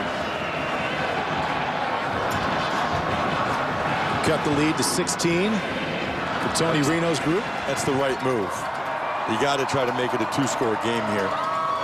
Even though getting 2 touchdowns and 3 2-point conversions sounds like a lot. Might be your best shot for a miracle comeback. 3 wideouts to the right. See if they get Roberts outside the pocket with the option of a run or a pass to one of those 3. Stays in the pocket. And that wasn't a bad throw, but it is an incomplete pass. Stephen Burek couldn't come down with it. The Roberts touchdown run, the failed 2-point conversion. But at least Yale back into the end zone. A little over 14 minutes left in the game. It's now 31-13. Senior quarterback for Yale, Morgan Roberts, runs into the end zone, getting some life back into this Bulldog offense. 31-13, they begin what would be a heck of a comeback here against the Harvard Crimson, a team with only 1 loss right now. Looking to clinch their portion, what they believe is theirs, of the Ivy League title. Pooch kick as Penn and Dartmouth already claimed their share earlier today. Coming up a little bit later on it. The uniforms look awesome. Boston College is wearing the Flutie throwbacks. Notre Dame's dressed in the green at Fenway Park. Both on the same sideline. Push running for the 9th time here. Not intended to run there, just decided to keep it. Picks up 4. I would expect Harvard to be somewhat conservative here, especially Scott Hush. The last thing you want is a turnover. That's really the only thing that can cost Harvard or cause them to lose this game or give Yale a real chance to come back. They're up by 3 scores. Let the play clock run and just don't turn it over. As if they're listening, they go with the handoff off the left side. That's side to Smith. And we saw Hush, Ross, already with a little over 300 yards passing early in this 4th quarter. Came into this game #1 in the Ivy League in total offense at 295, so already exceeding that. Nice contributions on the ground, running it 9 times also. He's got the school record for yardage in a season, which is so impressive for a guy that a year ago was 3rd string and probably looking at a career as a career backup at Harvard. Instead, got a great chance to finish 15-1 and as a 3-time Ivy champ. Big chance for the Yale defense, and that's well overshot, so that's best case scenario for the Bulldogs. They stop the clock, and they're going to get the ball back. Got the 3 and out. Interesting play call there to go with the deep post to Fisher. Cole Champion was all over it that time. And how about a block kick or a kickoff return? Yale could, if they've got a good block kick, now is the time to go for it. If it does make it back, it's Jason Alessi with his heels on the 22-yard line, waiting to receive. That's Harvard's first 3 and out, and they have issues. A little flip at the end, but what a play by the Yale special teams. Ross, you said if they've got a good call for a block, they didn't get the block, but they did come up with a huge play. I think there was enough pressure from Marquise Peggs as well as some other Bulldogs that it spooked the Harvard punter a little bit. Let's take another look at it. Low snap, he doesn't get a good grasp of it, and then by the time he does, Marquise Peggs hits him. You know, that's a nice job, really. Take one more look, but that's the 2nd time Zach Schmidt has had to really bend down like that. He does a nice job of bending but not touching his knee on the ground. I noticed that earlier in the game. And Peggs, the freshman from Chicago, gives Yale a real chance here. So that's exactly how Tony Reno wanted that sequence to work out. You go 3 and out, you stop the clock, you come up with a big special teams play. Now there is a penalty flag down. And as you could imagine, if you've been with us throughout the broadcast, a little meeting about that flag. Okay. Intentional grounding.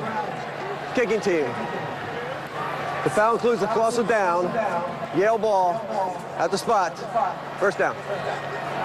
You get the touchdown, you get the 3 and out, you get the special teams to step up, and now you have the ball deep inside Harvard territory. How about going up top right here, Paul? You know the way it works. After a big turnover, turn it downs right there. It's a great time to try to go to the end zone, but look at Harvard's coverage right there. You know, down to the bottom, it looks like it's zone coverage, and they're playing way off at the top. Ahern's in press man coverage, but he's got Scotty Peters behind him. There we go, Ross. They were listening. Taking a shot there to Robert Clemens, almost. And it's 2nd down 10. They had the right idea, and I think they really had the matchup they wanted. You have a guy like Clemens working one-on-one there at the end against Chris Evans. Roberts puts it out there just a little bit too much. 12:39 left, now 2nd down 10. Top receiver so far has been Chris Williams-Lopez, number 84. Pass intended for 15. Now, Ross, I know you were here for this game last year. You remember? 17-point deficit the Bulldogs faced to come back and tie the game. And right now they trail by 18. Yeah, good call. They got to get something, though, on these next 2 downs. It's obviously 4-down territory. 3rd down situation. Roberts looking to the sideline. It's 3rd down and 10. I wonder if it's going to be SpongeBob, Bill Clinton. What do you say, Ross? I'd go Red Bull. It's been a pretty long game at this point. I think I'd go Red Bull, get some energy going. See if they can get 11 yards. Keep the drive going. Roberts, touch pass down the right side. Boy, there was contact about 10 yards downfield. 10, 15 yards downfield right there. Yeah, Leo Haney kind of came to a stop. Yeah, you know, if you're Leo Haney, you got to try to run through that a little bit more and almost draw the foul, draw the penalty. Brings up another 4th down for Yale. They didn't convert in the 3rd quarter. Can they convert here? 4th down and 10 from the 27-yard line. They did have a 4th and 12 from the 28-yard line in the 1st quarter that ended up being their first touchdown of the afternoon. 4th down and 10. Roberts stands in. Back foot. Once again wanted Leo Haney. Couldn't come up with it. And I don't want to put it down to just this, Paul, but that's a jump ball right there between Gibson and Haney. And Gibson makes a better play on the ball than Haney does. That's been one of the stories of the day so far. The Bulldog defense and special teams gave it back to the Yale offense in great position. They couldn't cash in, and it remains 31-13. Welcome back inside the Yale Bowl, the 132nd playing of the game, and Harvard in control right now, 31-13. We'll see if they manage this possession a little bit better. Moments ago, they went 3 and out, incomplete pass to stop the clock. That's a good start. Keep it on the ground, yeah. Really nice blocking there up front. This Harvard offensive line has been so good all year. One of the best offensive lines I've ever seen in the Ivy League. Anthony Fabiano, the left guard, who's not playing today, he's hurt. He's a legitimate pro prospect. And Cole Toner, the right tackle, is a guy that I found out today will be playing in the Senior Bowl, which is really the elite of the elite, as you know, Paul. That is the all-star game. It sure is. Back on the ground again, right at the 1st down marker. Time now to take a look at the TIAA CREF player of the game, and let's go to the quarterback for Harvard, Scott Hush. 4 touchdown passes, a career high for Hush. So impressive what he's done with his feet today, both throwing and running, and the touch throwing it to the tight ends. When in doubt, throw it to one of those tight ends. They'll come down with it more often than not. Now with 22 touchdown passes on his senior season. 1st down play, back up the middle. That's Samar Smith. Scott Hush with a career-high touchdown tosses at 4. It looks like there's an injured Bulldog right there, Kapachi Tyler. Yale's best defender and a legitimate pro prospect next year himself.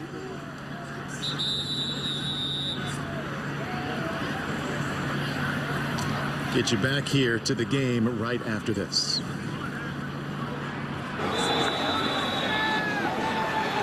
It's a talented defensive lineman you saw moments ago on the field. Kapachi Tyler being helped off.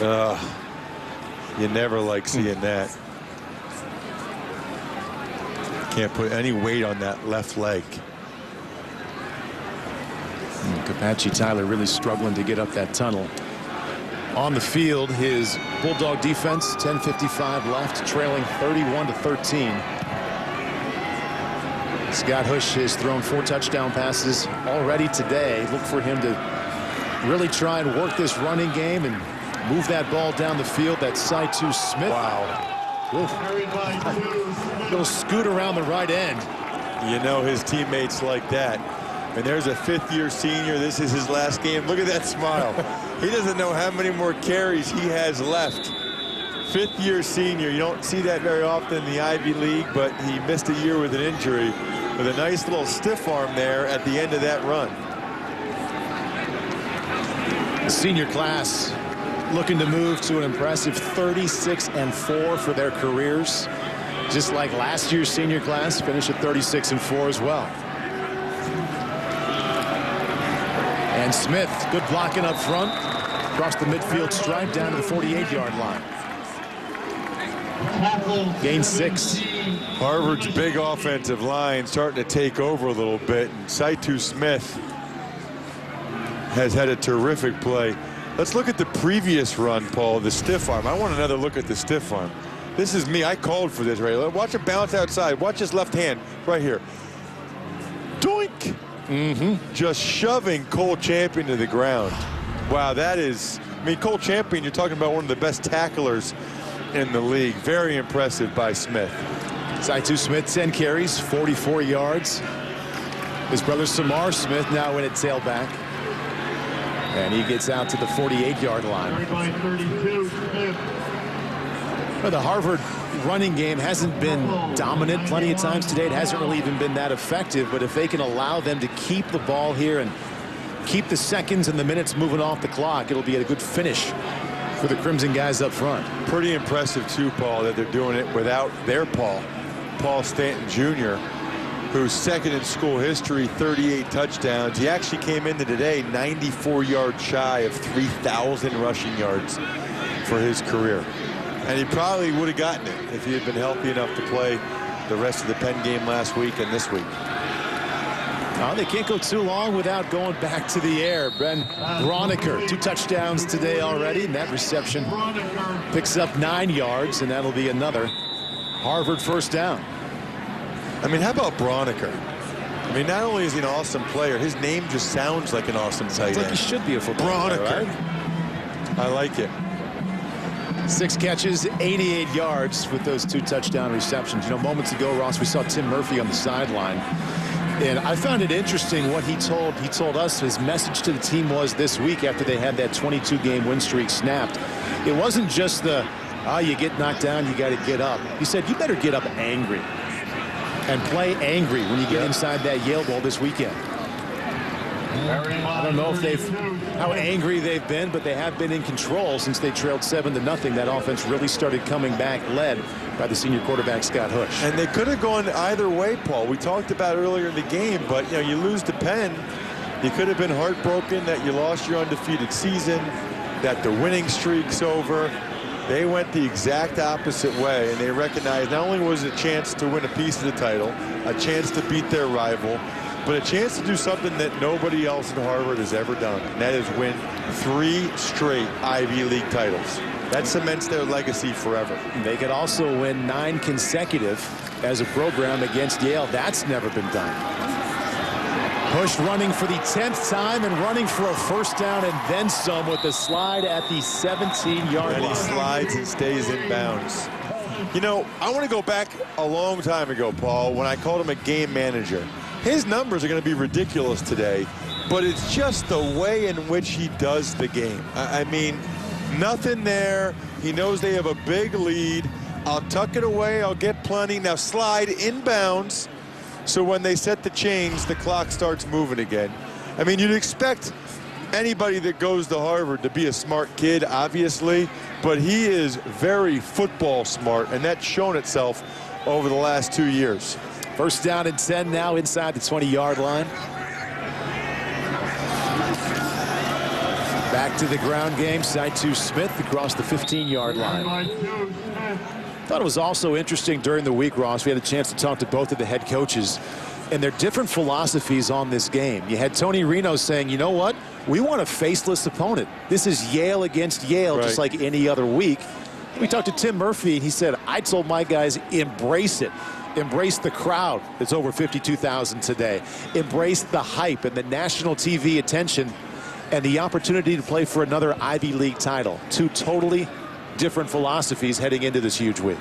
Yeah, and it is interesting.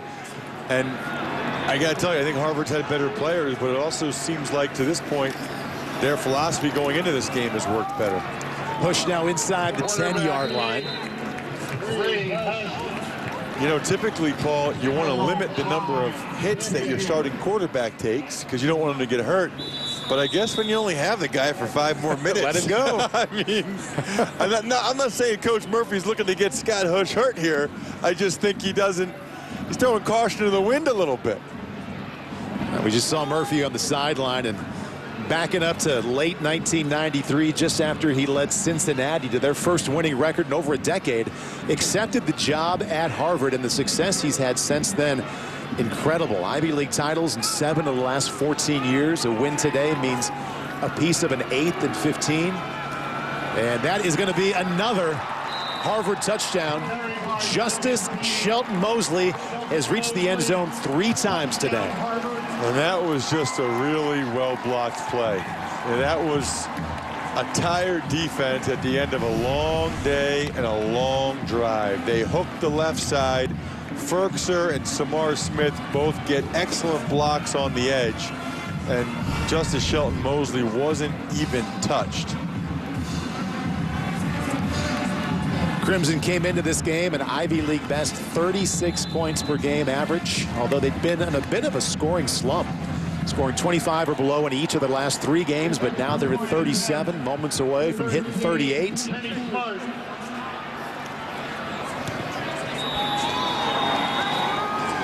Crimson now with 4 passing touchdowns and 1 rushing touchdown. That young man right there, Justice Shelton Mosley, into the end zone for the 3rd time.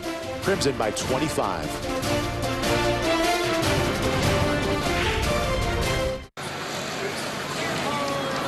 Justice Shelton Mosley getting pats on the back, and he ought to. 2 touchdowns receiving. Moments ago, a touchdown run, helping his team to a 38-13 lead. And a victory that would earn the Harvard Crimson a piece of a 3-way tie atop the Ivy League for the Ivy League championship. They're going to join Penn and also Dartmouth. They won earlier this afternoon to lock up their portion of the title. This is Jamal Locke just across the 20-yard line. Time now to take a look at the TIAA-CREF play of the game. And you just saw Justice Shelton Mosley. This is his 2nd touchdown reception. Nice job by Scott Hosch finding a little extra time, throwing against his body. And not just the catch, but the run into the end zone. That was in the first half. One of his 3 touchdowns here in the game for not just a freshman, but a true freshman, Ross. Yeah, very, very impressive. He is going to break a lot of records at Harvard over the next 3 years. And Morgan Roberts with a completion for a 1st down.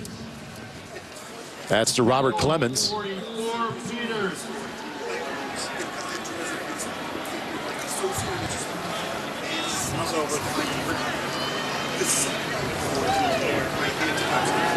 Roberts on 1st down, looks off, comes back,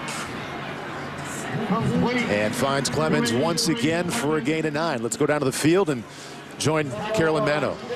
Paul, it looks like things are really starting to sink in for Scott Hosch down here. He's walking around and meeting with each of his linemen, congratulating them, hugging everyone. A little bit emotional as he thinks about wrapping up his career here at Harvard, and we'll hopefully talk to him here in just a couple of minutes. But he's starting to make the rounds, thanking everybody for what they've done today.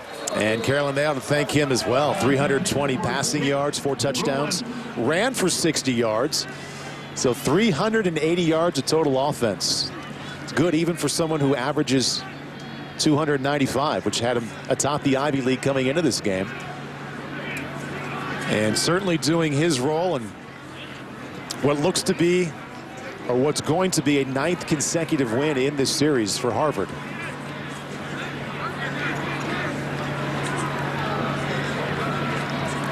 What a great way to end your career, huh? Man. You say you remember most what you did last. And if that's true for Scott Hosch, had some pretty good memories of his time at Harvard. You know, I think that might be the most impressive thing to me, Paul, about Harvard's dominance over the last 15 years is just their depth. You know, you don't have Paul Stanton, and you still win the game. You don't have Andrew Fisher gets hurt against Dartmouth, and Saitu Smith makes a game-changing touchdown catch.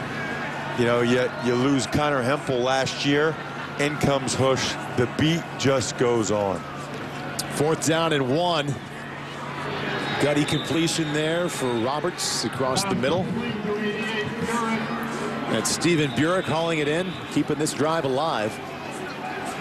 4:16 and counting left in the game.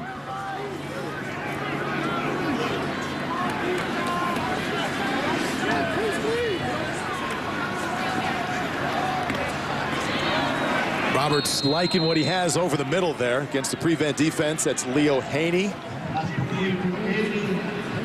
1st down, Yale.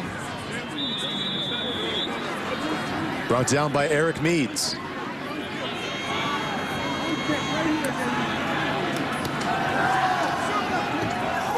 Roberts standing in, and another completion across the middle.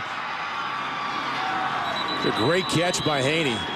That is a terrific catch. Haney doing his best Broniker impersonation there. Broniker and Ferkser. Haney says, we got some tight ends too that can make some plays. Look at this. In traffic. Gain of 25. 3:30 and counting. Roberts quickly to the end zone, and Burek with a touchdown. Yale has their own tight end touch drive of their own. Well, that was quick. Not much pressure on Roberts throughout that drive. He just worked it over the middle. And now it's 38-19. Now I'm assuming Yale will go for 2 and also go with an onside kick.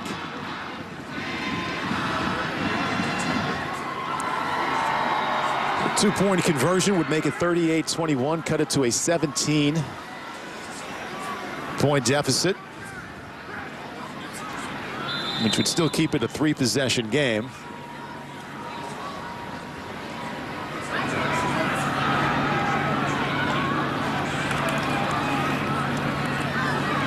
Roberts off the back foot, incomplete. Looking for Ross Drawl, and the score remains 38-19. Ball is incomplete.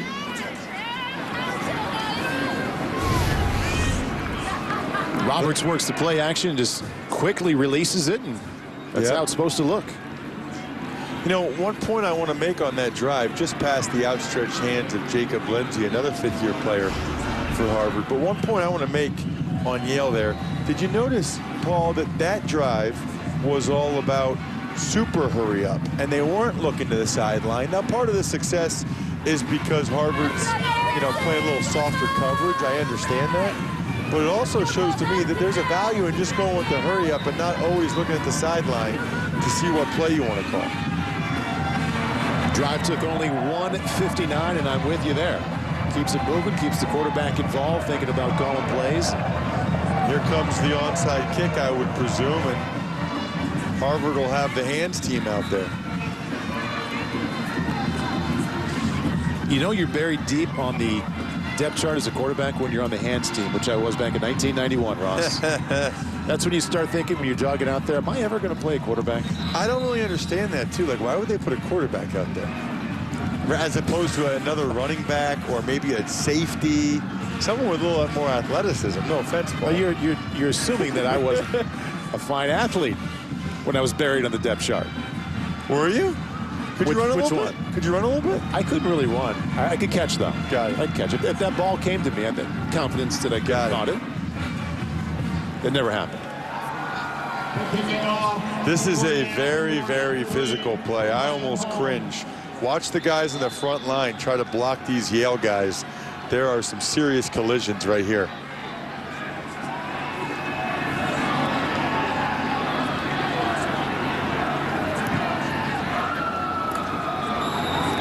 Whoa, and that's exactly how you're supposed to play it.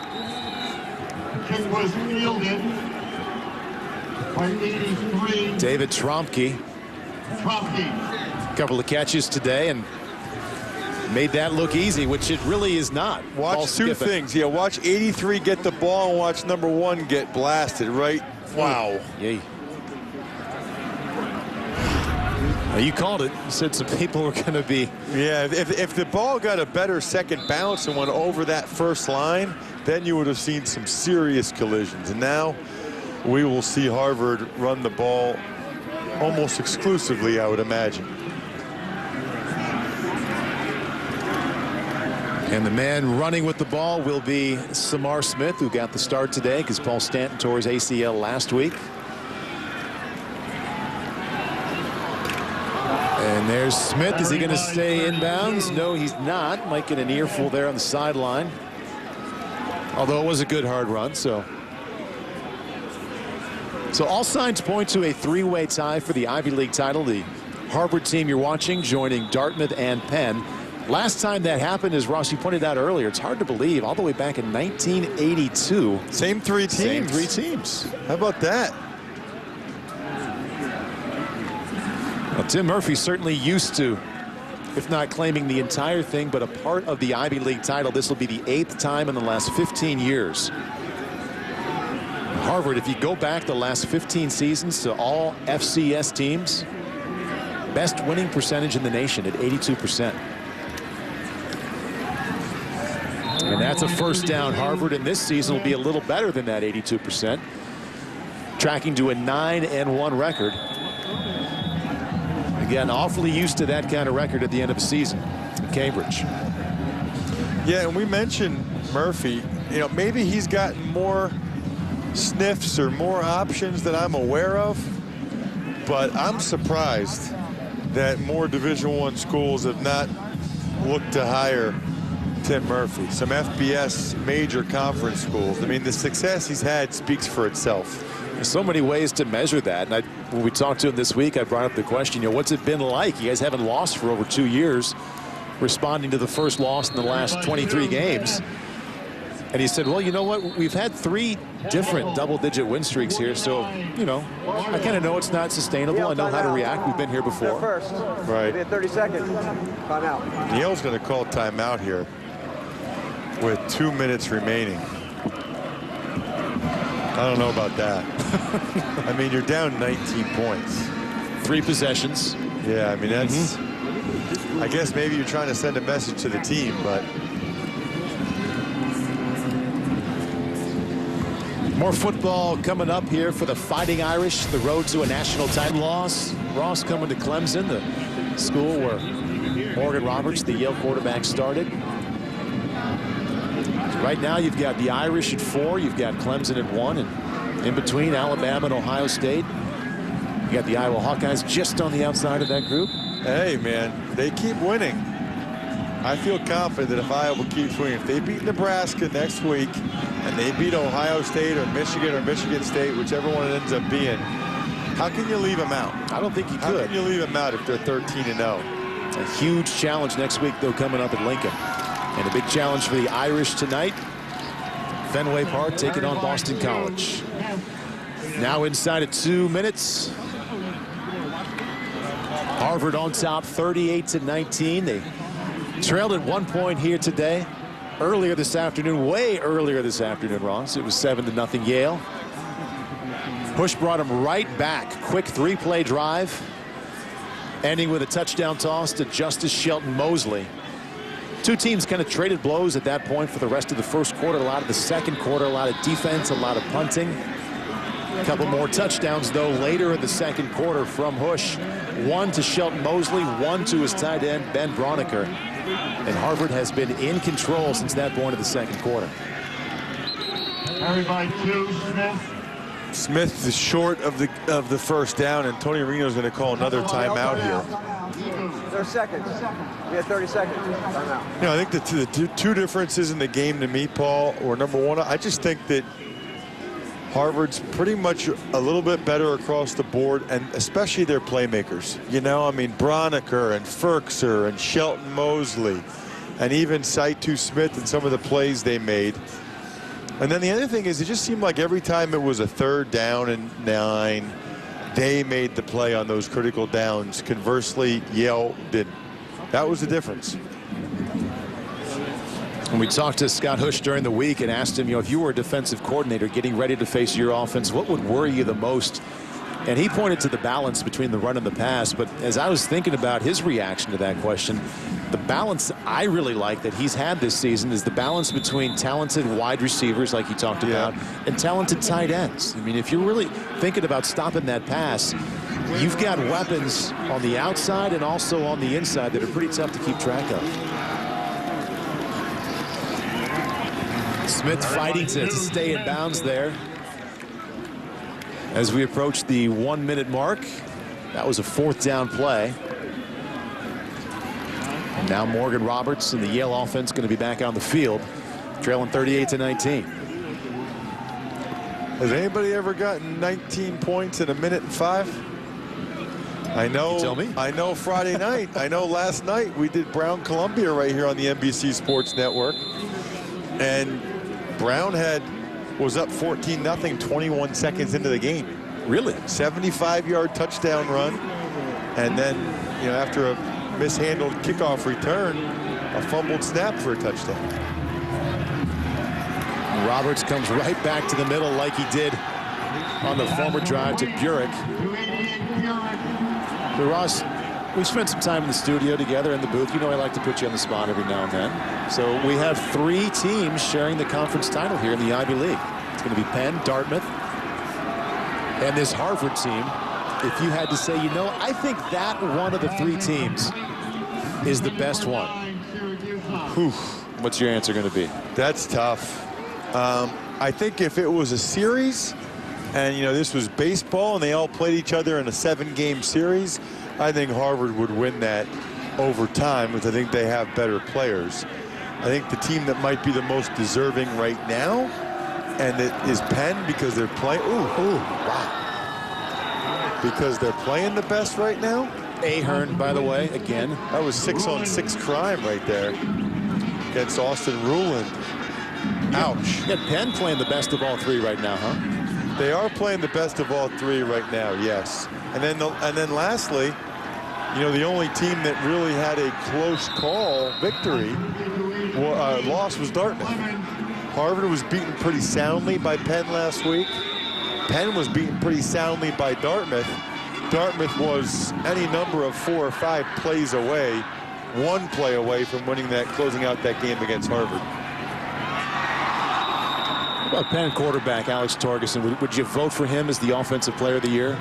I think he's right up there, especially with the way he's done the second half of the year. Dalen Williams from Dartmouth will get votes. Scott Hush will get votes. That's going to be a very, very tough call for them to make. Dalen Williams, if he wins it, it would almost be a career achievement award as much as anything. There's Scott Hush. Almost 400 yards of total offense tonight. His final time playing college football. What a way to go out. Morgan Roberts has thrown the ball 63 times tonight. Completed 37 for over 400 yards. 19, Morgan Roberts. Looks like they want to give Coach Murphy a Gatorade bath right there, and Yale's going to use their final timeout. Yale timeout. The third second half. I guess my concern would almost be somebody getting hurt. You know, Paul? I guess there's no meaningless play, but they're obviously going to drive the ball down the field here, set somebody up to get hurt.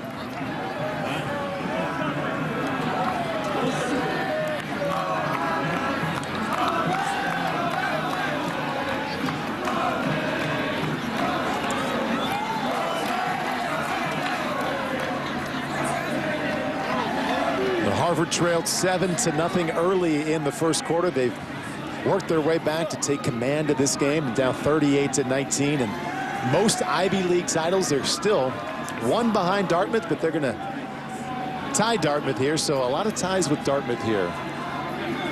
Well, is that up to date? Is the 18th? So that's up to date. So Dartmouth went 1 ahead of Harvard. So Dartmouth had the all-time Ivy League championship record for a nice 2 hours there.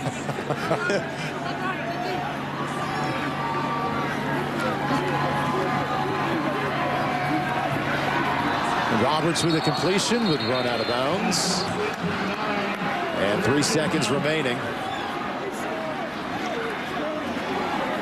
Roberts now 38 out of 64. All career highs, attempts, completions, yards, 413 yards now. A lot of them coming in the fourth quarter.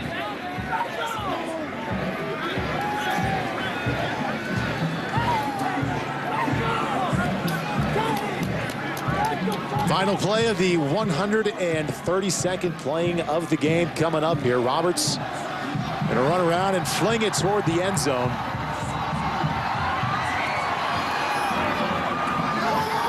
Ball's on the ground, incomplete, and that's how it ends.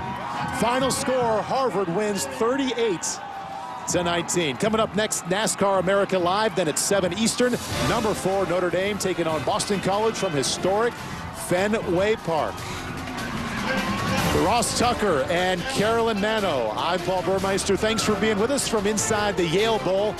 They've now done it 132 times, and more importantly for the here and now, the Harvard Crimson have won 9 consecutive times. That's a record in this rivalry. So long from New Haven.